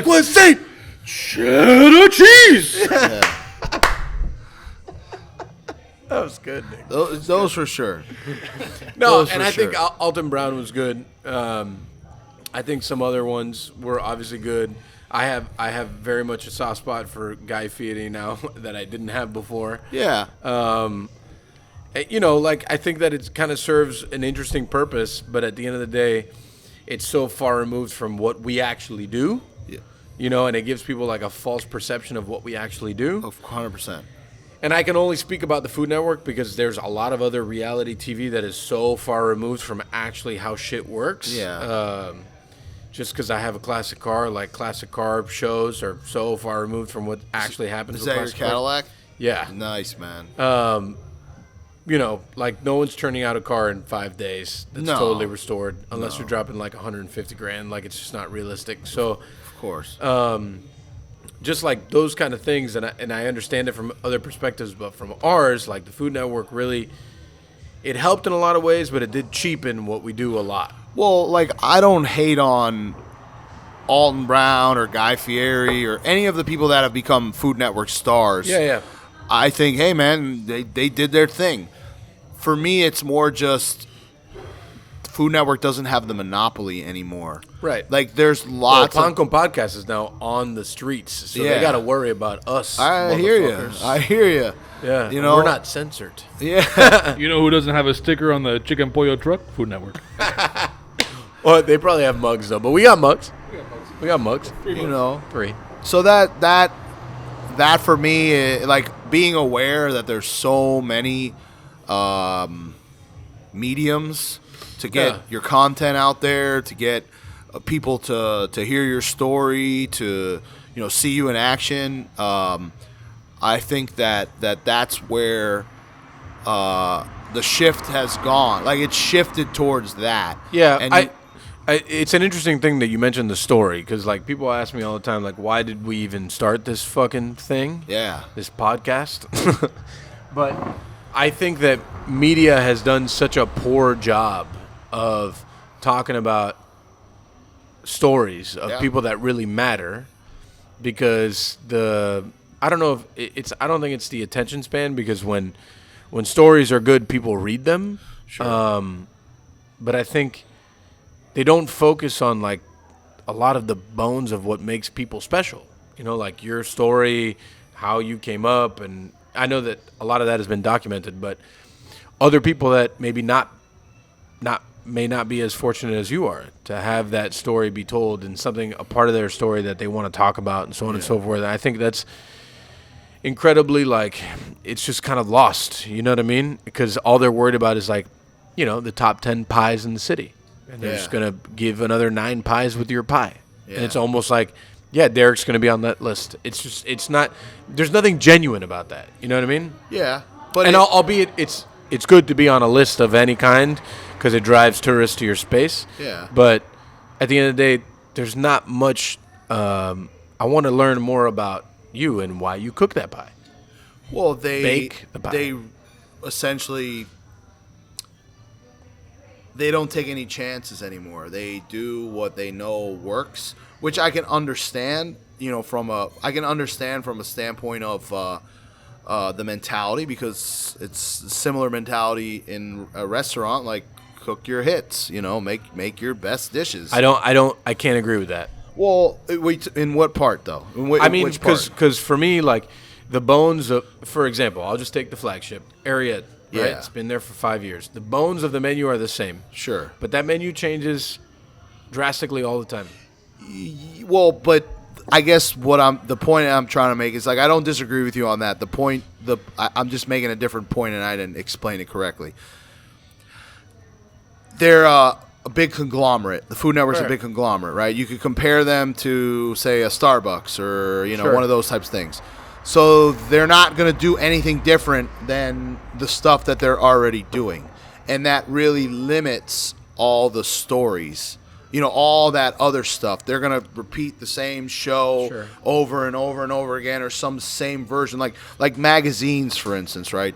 You remember Maxim magazine, or I'm sure you've heard of Maxim, or Men's Health. Men's Health is a better example. Know that one too? Okay. 6-pack abs. Then the next month would be 5 exercises to make abs. Then the next magazine would be, the best new core workouts for abs. And it's like they're literally telling you the same shit over and over and over again, just rewording it. And that's the entirety of that magazine.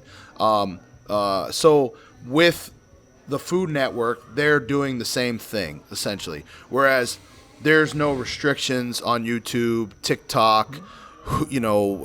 Netflix has their own different formula, and all these, and all these new, more exciting, easily accessible platforms are really taking center stage, in my opinion, especially during this pandemic. Yeah, well, I feel, I think the only reason people listen to this crazy shit that we record every week is that during the pandemic we stayed consistently doing it. And with guests, without guests, it didn't matter. Like, we still talked about things and, real content, new content. And what I mean by real is like genuine content is very important. And we're not like, no one is controlling us. Like, we need to support a certain party of people. Yeah. We need to just do what we do, and I think that freedom is, in essence, very important, but it can also go the other way and be bad, and influence for the bad. But there's a lot of good in that too, and it's like there's good and bad in everything. And I think, the way content is going now, and the way that like people view content and how they consume content and all that stuff, and how they consume their experience too. Like everything when it comes to food consumption is also experience-based also. Sure. You want them to have a good experience on top of, albeit the food be a part of that and the beverage a part of that, the experience also needs to be a part of that too. The music, the lighting, the vibe, the thing, like all those things fucking matter, man. So, and it's just, because there's so many fucking options now. Yeah. So many options. So, I think that's all I got, man. This has been like 4 different flurries of intensity, and I love it. But I will say, in case this does anything in your head, you haven't really talked any football while the mics were rolling. Yeah, no, I know. So whatever that's worth. Are you a big football fan?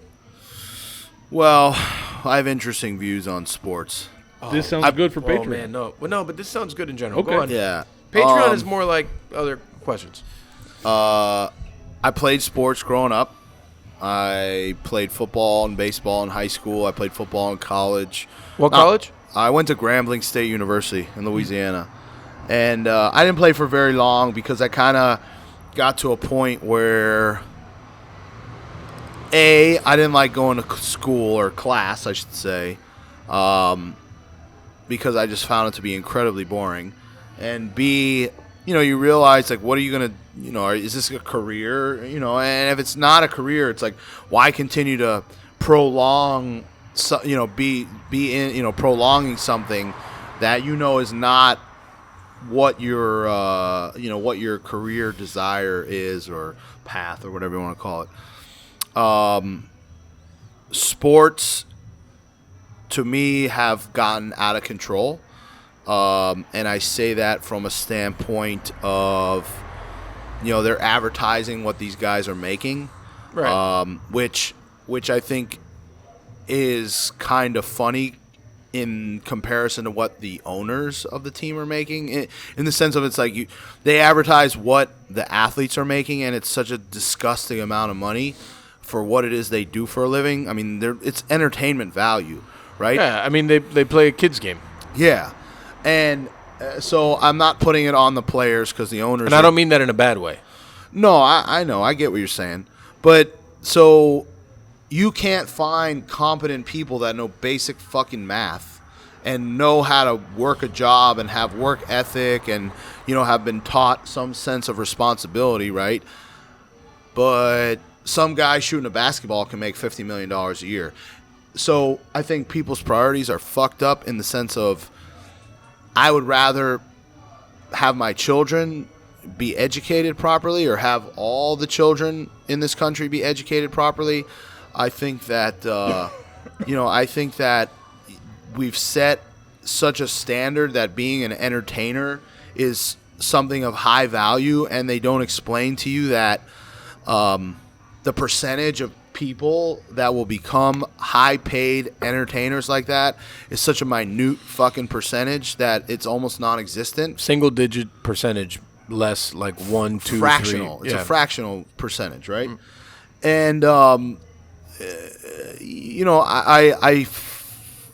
it's hard to support that and to buy into that and want to give them money when you got kids that can't get an education properly, that can't get a proper education. You got kids that don't even have clean drinking water or food to eat in this country, or access to health care. And I'm not one of these we're like one of these liberals, we need everything for free. No, I don't believe in that bullshit either. I'm very much into capitalism and working hard and not living off the government, doing things for for yourself and making your own way. But I think that the entertainment business as a whole has contributed to giving people such a false sense of reality, and they idolize shit that shouldn't matter, in my opinion. And the people who are running businesses, and just our daily function, our stuff that makes our lives function on a daily basis, continue to suffer, right? Because you're getting people who are less and less educated or healthy or whatever other terms you want to throw in there. So I like the game. I think sports are valuable in the sense of teaching kids teamwork and health, exercise and maintaining a healthy lifestyle. But I think that that from a people's priority standpoint, it's man, I'm more concerned about the fact that it's hard to find people that want to work and are intelligent, that they're not going to fuck things up, than it is as to going to the Super Bowl or caring about who won the Super Bowl or what basketball team is playing or who the Dolphins are matched up against this weekend. So I don't dislike sports per se. I don't support. I put my energies and efforts into supporting other things like growing my business so I can give people jobs and teach people skills and affect their lives in a more positive way, if that makes sense. All of that does make sense. I have counterpoints. So, and you touched on it. So I think I played sports for a long time. Yeah. I think that sports were very important to my fundamental understanding of work ethic, leadership, teamwork, and you mentioned that. I think that they were important to understanding coaching. Also, I think it was super pivotal to that. I think sports were big for me when I was a kid. It saved a lot of my childhood when I could have gone the other way. I agree with all that. Yeah, I had two options. I could either be, more of a degenerate when I was a kid, or I could have, gone to practice every day, and I went to practice every day. So, and then equally so, I played college ball, and then I also had to make a decision too, which was probably one of the more grown-up decisions I've made in my life, which is when I finished playing ball my senior year, I was, I'm the same height I've been since I was fucking 16. Oh, Emma, you're an angel. Sorry, I was a little late. No, it's okay. You're totally fine. And I wasn't very fast. I was just a hard worker or whatever. I watched a lot of film, so I was relatively decent. And I had an opportunity to go to some arena team tryouts, and I decided, no. Like, it's time to just hang it up. There's no future in this. I had already started working in restaurants a year and a half prior, 2 years prior. Where'd you go to college? Averett University in Virginia. Okay.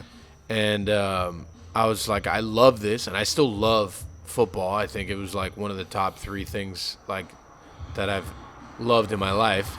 And I think it was just like, I'm just going to hang it up. We walked away as conference champs. It was nice. It was very, even though we didn't go to the playoffs, Division III is weird. But so it was a nice way to just leave for me. Sure. And I think that was a good representation of making a grown-up decision. That was probably the earliest grown-up decision I ever made.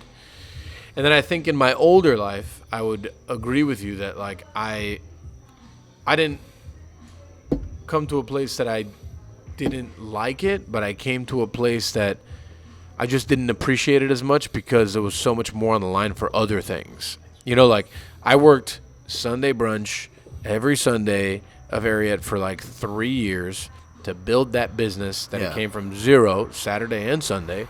So I wasn't worried about who the Hurricanes were playing. The same thing with the Dolphins, and I am a through and through Canes and Dolphins fan. Like, those are my squads. I love them to death, but there's a lot more on the line for me. So I wasn't that concerned. So, like, in my friend group chats, it's like, oh, did you see this? I'm like, I didn't see that. And I don't know what that means. I don't know what happened. I'm sure they suck. It's fine. I'm okay. Yeah. You know, and furthermore, I think I understand the viewpoint of, like, you know, we put so much emphasis in the things that don't matter, but and I always relate it to, like, the gladiators, right? It's like you entertain the crowd. Yeah. You know, and when the crowd is entertained and not paying attention, so many things happen. And it's very similar to that. You know, and I love sports. They mean a lot to me, what they taught me and so on and so forth. But I get the aspect of, like, you know, we know what the players make, but how much do the owners make? Well, that's why I say I'm not blaming the players. I say the owners are also in on it too, because if that's what the players are making, I can't even imagine what the owners are making. The disgusting Absolutely, amounts of money. 150%. You know, and I say disgusting amounts of money not because I wouldn't appreciate having that amount of money. Yeah, I just say it from a standpoint of for, like, what they're actually providing. Right. You know what I mean? It's like you're Yeah, but you know, you got to look at it the other side too. They look at it like I lived in Middle America for a long time. Yeah. For 5 years, and I was like, you know, like, that's like their sports there, like, it is fucking, you know, in Miami we have everything under the sun to do. Yeah, that's all they have up there. We can go to the beach, we can get on a boat, we can go to a museum, we can go to, like, we could just do what the fuck, we can go whatever. Yeah. Miami is an endless lot of vice opportunities at all times. But, you know, in Middle America, they got their team, they got their things. Like, I went to visit a good friend of mine, Mitch, that he was playing for Wittenberg, it was a college in Ohio. And this is a Division III school. They were always top 25. They were very good, whatever. But this is a Division III school. Yeah. This isn't even Ohio State. And that city was a Wittenberg city. Like, that's all they cared about. Their games were sold out. You know, and it was like, it was wild to me. This is Division III football. No one even knows who's in. No, common college football fans do not even know what Division III football is. Yeah. So the fact to see that, and it's, you know, I understand the escape aspect. I understand the, you know, turning your brain off for 3 hours or whatever it is. It's when it becomes overwhelming, and that's all that matters is when it's a problem. You know, so I get all the viewpoints, and I agree with you, and I agree with the other side too, because even for me, I made it a point to watch Dolphin games again this year. This is the first time in years that I actually watched Dolphin games. I mean, talking about 4 years. And it was a good moment for me. Sure. You know what I mean? So, you know, sports it's a loaded bag, I think, Nick. I think... and thank you to our sponsor, Drew Estate, for putting on this show. Thank you, the Miami Dolphins. Relax. They have not paid $1. I would love to get some Miami Dolphins Garfinkel, money. you know who you are. Yeah. Give us all your money. I was going to say, as somebody who hasn't played sports since middle school, no, I think that there's something to be shocked. said, though. I think there's something to be said, though. Like, so two things, because I I think that a lot of what you're talking about, and for those who this is an audio medium, I'm gesturing vaguely in Derek's direction. I think a lot of that is in how it's being consumed, right? And it can be seen as just like a turn your brain off, but I think there's value in having the opportunity to observe, like, people who are at this pinnacle of, you mentioned discipline and work ethic. I mean, it takes those things to get to that level. 100%. And I think that there's value to being there, and then I think there's also on that, that capitalist side. If you're it's one thing to entertain people, it's another thing to entertain a whole fucking country. Yeah. And at that point, it's like, you mentioned earlier in the conversation, if somebody came along and said you can make however many millions of pies, well, you're going to expect a certain amount of money to make those pies. Well, okay, if you're going to put all of my effort to work to entertain an entire country of people, and millions upon millions of people are going to watch the fruits of this labor I've been putting in. Yeah. That has a dollar amount attached to it too. Oh, I agree. The only part I disagree with is that I'm not distracting them. I'm feeding them. You know what I'm saying? Like, I'm not eating a piece of key lime pie is not a 3 or 4 hour long distraction. No. You know what I mean? Or, like, you were talking about what it's going to take you 5 minutes, 10 minutes. But it's also, on some level, it's entertainment, right? Like, yeah. Nobody's trying to keep people, above the starvation line with key lime pie. Well, I mean, no. I mean, I think food is a satiating thing. Like, you need, I don't know. But I get what you're saying. emotionally satiating the way that entertainment can be. It's a diversion. That's not a knock on it. I think I that understand psychologically for any person that has value, and some people may be taking from sports exactly what they take from key lime pie. I mean, I agree with that. The only, the part I like that them I both said, a lot. Yeah, the part that I said At the same time. Yeah, at the same time. The only part that I take issue with is the fact that it's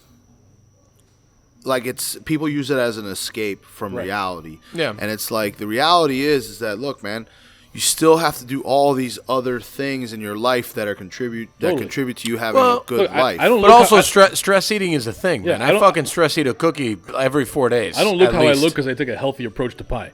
So, Well, I think you can do the Think same you're thing. a beautiful man, You okay? can do the same thing with sports. So my point is just that I think that I agree with a lot of what you're saying. And I'm paying like armchair fucking sociologist or something. I diagnose it as a cultural problem more than as a problem with the product. Well, I guess the ultimate point that I'm trying to make is that too many people think that sports figure or entertainer, that their life is better than their own. Yeah. Well, and that's what I take issue with. Well, it's also like to go a totally different route, but the same is like the way that supermodel looks is the way that everyone should look. Yeah, that's horseshit. Right, it's horseshit. Right? Yeah. Thicker is better. So, well, I mean, yeah. As all three of us sit around this table. Yeah. I think I'll give you this example, right? Like, I've heard people have conversations like, what celebrity would be your hall pass, right? Like, what celebrity do you like that would be your hall pass or For what? Oh, like to. Yeah, exactly. Yeah. Right? And you hear like people's answers and whatever, and or you see these people have infatuations with, some actor or singer or whatever it is, right? And mainly this describes actors, I guess. It's like you fell in love with a fictional television character. You fell in love with somebody that plays a fictional character in a movie. So deep. I love this. Even the sports figures are, you could argue, are fictional characters because that's not who they really are as human beings. Like, they could be complete pieces of shit. Yeah, I know, it's true. And that's why the ones that come out and say that are the ones victimized the most, which is like the Charles Barkleys of the world, the Dennis Rodmans of the world. Like, this is who we really are.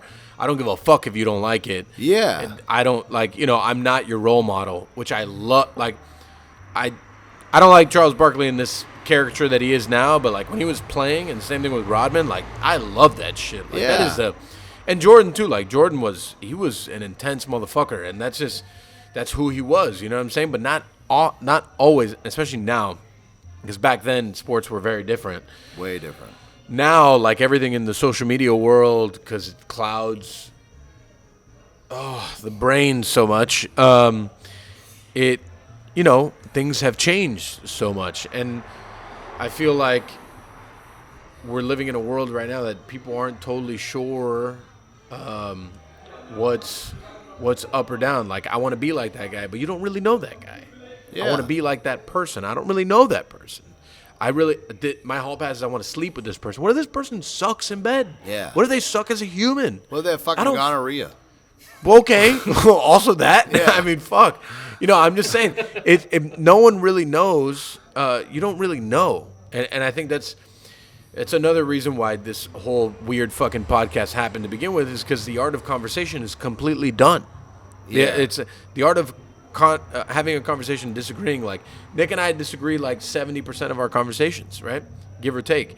So, but we're still friends. Of course. Because it's the conversation that has totally just been, it is just gone, because everything is now emojis, which I use often, but I'm not saying they're a good way to use, to communicate. It's an onion.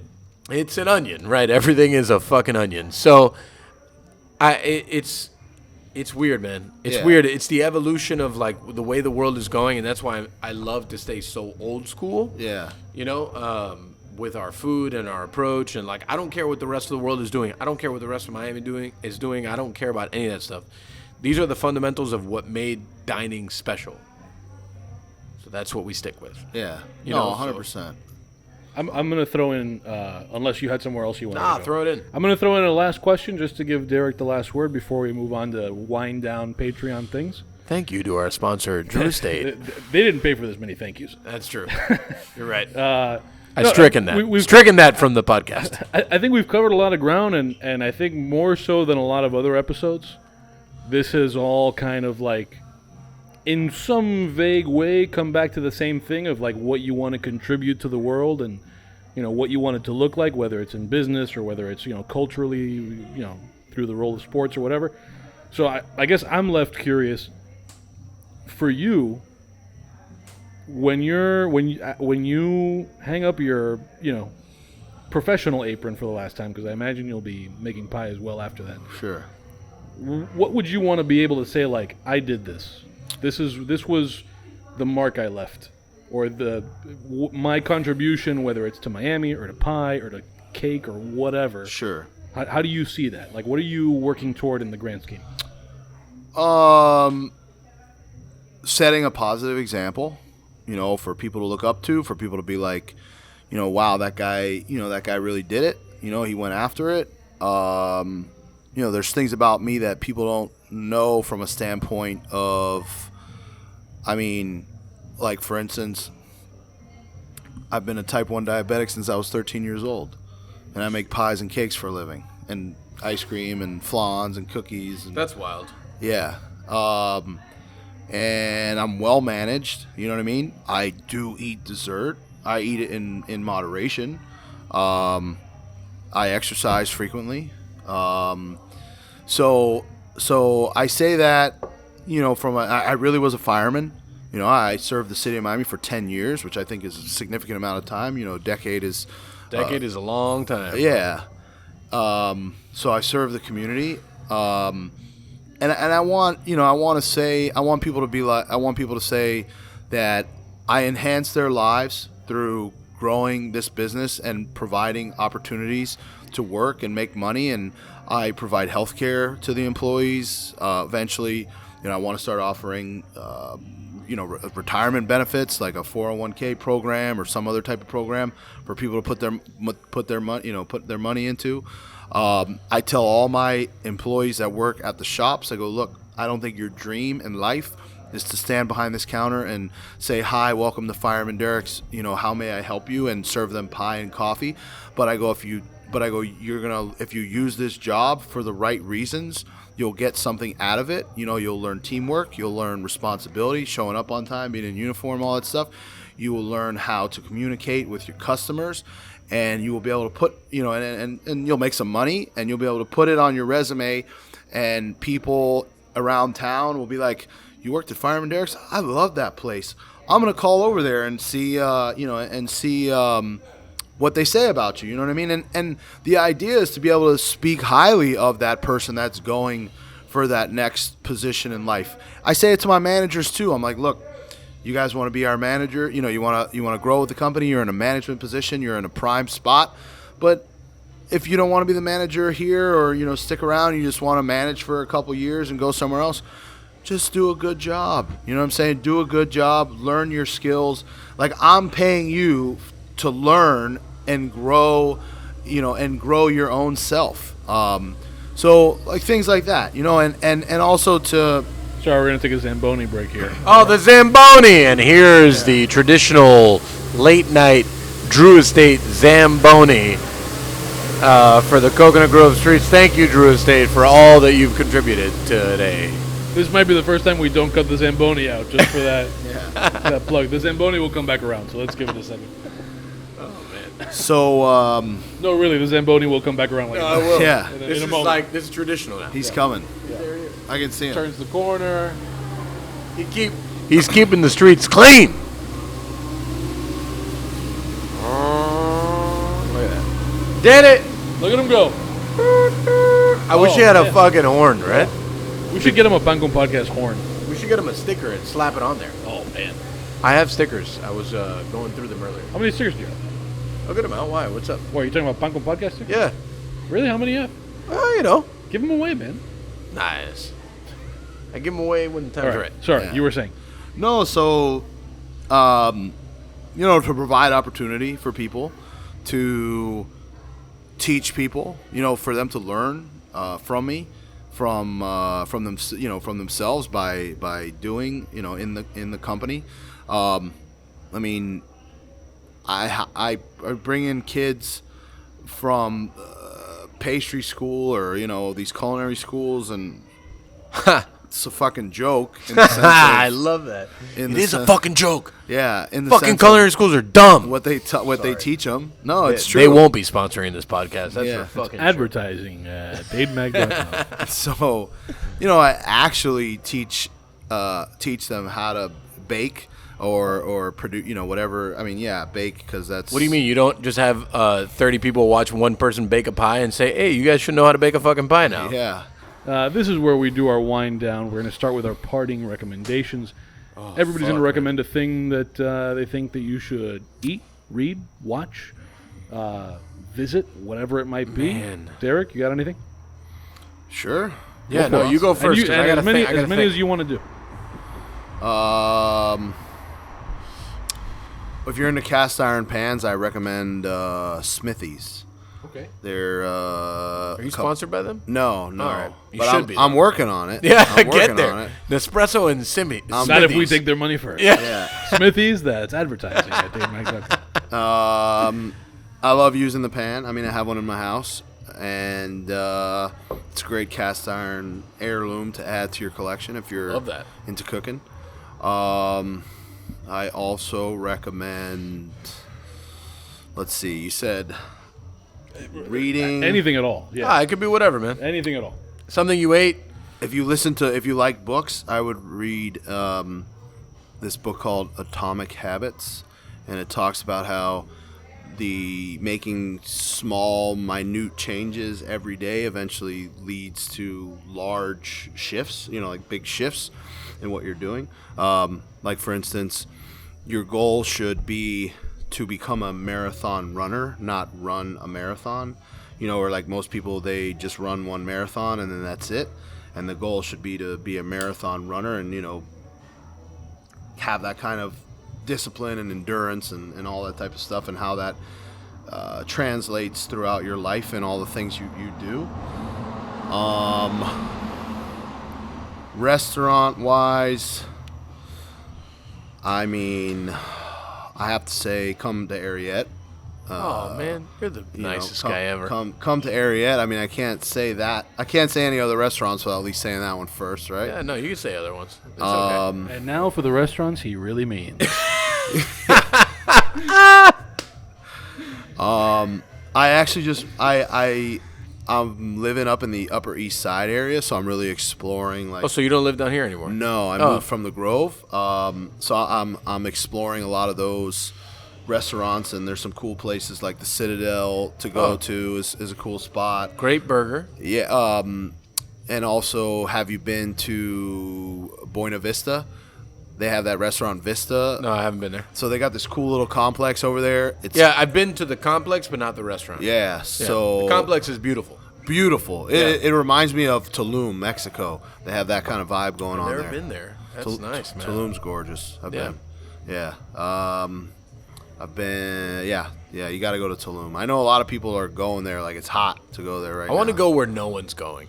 I want to go where there's like 0 humans. Yeah. Antarctica. I went to Iceland a few years ago. There was very little humans there. I Yeah. liked it. So yeah, those, that's some cool spots. There's it's entertainment wise. I mean, Not sports. not sports. I can't say that I've watched any good movies lately because the movies that they are coming out with just are not up to par in my Right. opinion. I always go back in the day. Yeah, and yeah, I mean, I'd say, those are my recommendations. Good stuff. Yeah. Michael Beltrán, got any recommendations? The unprepared Mike Beltran's recommendations. So, anyone who knows me knows that I love like old blues, jazz, race music, like the whole thing. And I don't know why I was in between shifts the other day, and I just took like an hour in my office, and I locked the doors so people thought I wasn't there. And I watched a little bit of the movie based on Miles Davis, Miles Ahead. Big Miles Davis fan. It's a very interesting movie. I didn't finish the movie then. I finished it later. And, like all those incredible jazz artists, they're all like super loaded. There's a lot behind the creation and a lot of drugs involved and the things or whatever. But something that was definitely, it's amazing. Something that was big to me was how much he didn't love Blue and Green. Are you familiar with that album, Blue and Green? I'm not, but I'm familiar with Miles Davis. Well, if you heard Blue and Green, you'd be like, oh yeah, no, I know it. It's like probably the most monumental album that he ever did. The people that were on that album too ended up being legends as well. So, and how much he just believed it was just like so like fundamental sound jazz, and it wasn't like really who he was, because he then developed into a different type of artist. And like that, the track Blue and Green itself, it is absolutely perfect musically. It's like amazing. So I would recommend watching that movie, and I would recommend listening to that album. And if you don't have a record player, you should probably invest into one, and that should probably be the first album that you buy, along with Sketches of Spain. But I would recommend those two things over a lot of things. Very good. I have 4 recommendations. Forget about it. I'm out of here. 2 of them were sparked by things you just said. Oh, wow. One of them is, this is not new, but if you haven't seen Walk Hard, Oh, yeah, that's the movie good. Walk Hard, which is a parody of the kind of story you're talking about, definitely check out Walk Hard. It's like Walk the Line and Ray and other things all rolled into one. That's John C. Reilly, right? John C. Reilly, yeah. Then this is quasi-shameless plug. The last episode of Step Into the Sandbox. Unseen Creatures Brewing's Marco Leite Vidal, and I thought of this because some portion of the podcast is about how he takes inspiration in his creative process from Miles Davis. So there's that. Then the 2 ones that I was going to come in with were, one, a YouTube channel called Donut Media, D-O-N-U-T Media. Nice. It's all car stuff. And I'm not a car guy. If you want car information in a way that is like deep but digestible to somebody who doesn't know what would otherwise, like, all this stuff would go over your head. Super into everything they do there. And the last thing, this is one that I just recommended to Mike personally the last time we got together, is go down whatever music app you use, the rabbit hole of Alex Cuba. Oh, man, that was such an intense night. The night we were supposed to record a pod, and then me and Nick ended up talking for hours up until 2 in the morning. And Without microphones. Without microphones and listening to Alex Cuba. Oh, no, in that case, I was just in your imagination because you listened on your own to Alex Cuba. What Yeah, genre? that was still much, much later. But yeah. What genre of music is Alex? He Cuba? is I believe he's in Canada now, but he's like a Cuban singer-songwriter. Gotcha. So singer-songwriter genre, but very Latin. Gotcha. All right. I'm sure that's a stage name. Speaking of stage names, I'm going to recommend another thing. Nick's taking over the Because sandwich. his music is great, and he has my favorite stage name of all time, Fantastic Negrito. Fantastic Negrito is awesome, and if you want to start with his NPR Tiny Desk concert, that guy's the man. Very interesting story also. Like, all of his music is influenced by the fact that he was in a terrible car accident that limits what he can do with his fingers on his guitar. So all of the guitar stuff is like this sort of, it sounds very intense until you realize, like, oh shit, he's playing this way because he's gone that far in figuring out what to do with a hand where his fingers could only move so much. But yeah, Fantastic Negrito. Also a great stage name. That is a perfect place to end. Shameless plugs. Derek, tell people where they can find your stuff. Yeah. Online or whatever. Goldbelly. Nespresso. Yeah, goldbelly.com. Yeah. Nespresso. Like Derek's on the Nespresso commercial. I'm excited. I'm going to go home and watch it. I haven't seen it. That's fucking amazing. They didn't even tell me it was on. Whenever I see any, like, I remember when Caesar from Fukia did Zacapa commercials. I was like, Caesar in the Zacapa commercials. This is amazing. Yeah. This is so dope. And, like, you know, you're talking about, like, big money production, big money dollars behind editing and so on and so forth. So, you know, we're all good, but they make us look real good. And it's like, that's dope. It was cool, man. Yeah. It was cool. Yeah, I'm going to go check it out. I'll send you the link. All right. I got it.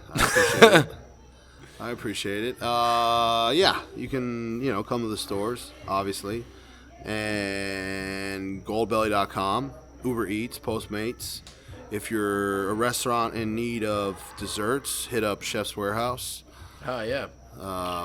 Melissa Hidalgo. Yeah. That's my rep, and I would recommend her through and through. Yeah. Also Justin's wife. But also good.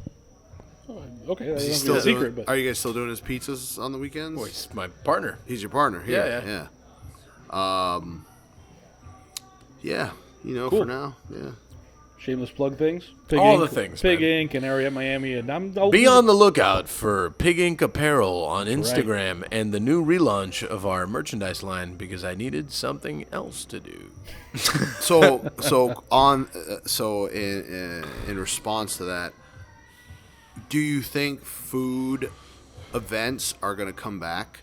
Like you did, Pig Inc. is an actual food event. Well, no, Pig Inc. is a merchandise brand. What was the food event? It was Pig something.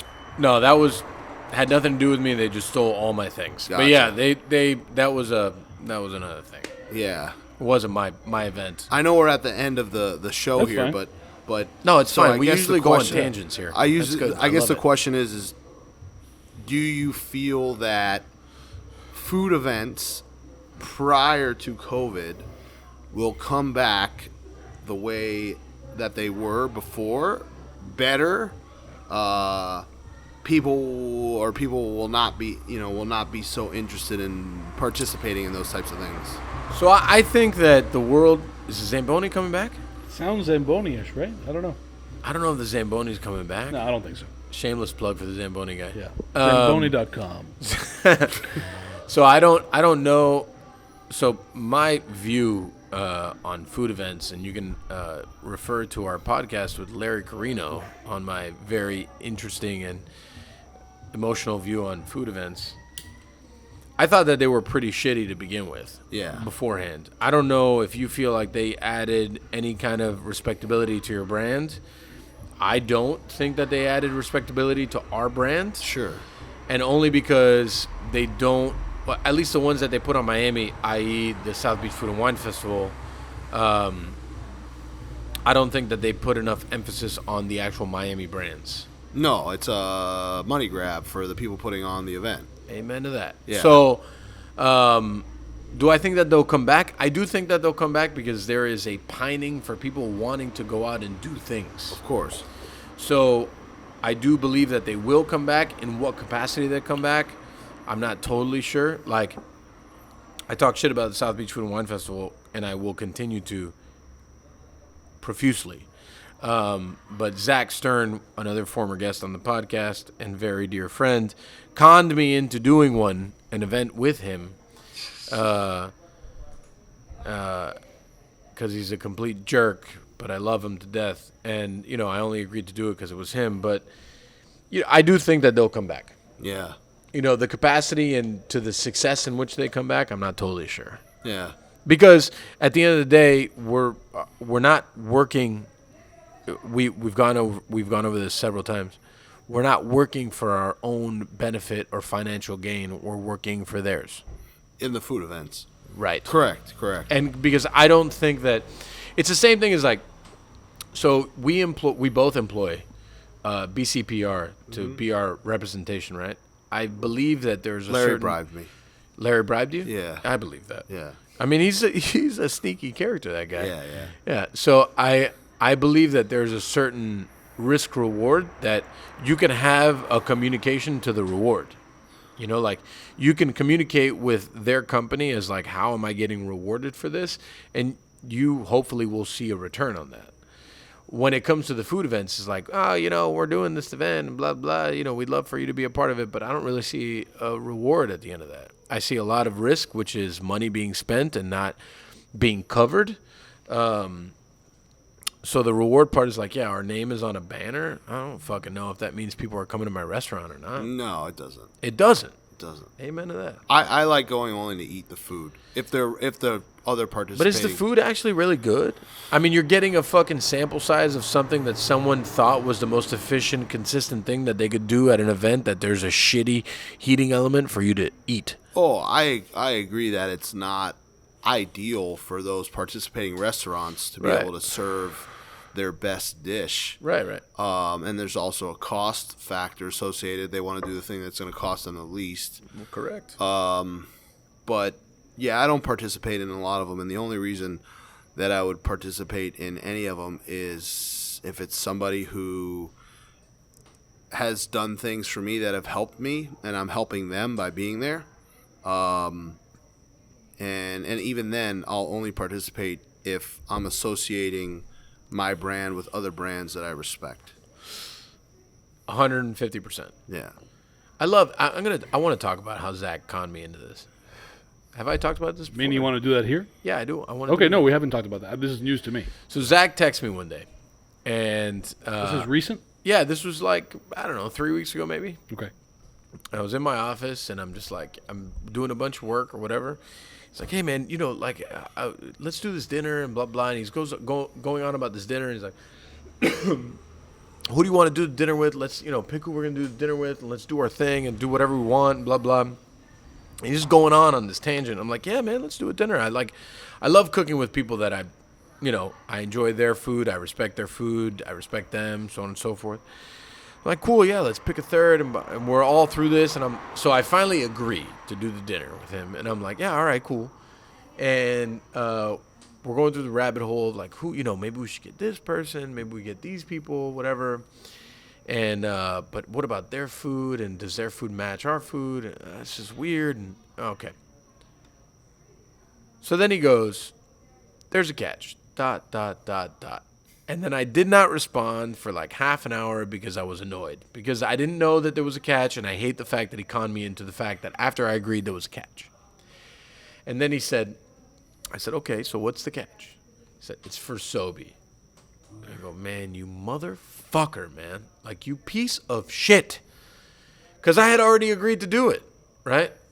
I don't you dare do the head thing that you do that no one can see now because we're not on YouTube for this episode. The head thing is, I mean, you agreed to do it, but if people were introducing new factors, it invalidates the agreeing to do Yeah, it. but it was exciting. People have not cooked together for over a year. This is currently. Yeah. Or you already did this event. No, we're gonna do the You're event. planning this event. Yeah, I am in no way supporting going to the South Beach Food and Wine Festival. As I say this, you probably shouldn't even go to my event. But they should pay me for all the product that I'm about to use. Yeah, it's going to happen in a few months. And, we picked an amazing partner in Boyade to do the dinner with. And, It's by my house. yeah, Boyade, I've eaten there. it's amazing. Fire. I think it's so good. Yeah. They're incredibly talented and great people. And I'm excited to cook with them and with Zach, albeit for a shitty umbrella. They're also scheduled to be guests on Pan Con Podcast. And they will be on a future episode of Pan Con Podcast. That's right. All right. That's my whole Zach Stern thing, and I'm going to leave it alone now. And that is it. If you are a paying Patreon person. And have a mug. Yeah, even if you don't have a mug, even if you're $1 a month person, what you're paying for is coming right up. Otherwise, what the fuck are you waiting for? Get out of here. Give us your money so you can hear whatever ridiculous questions Mike has Go fuck in yourself. this lightning round Nick.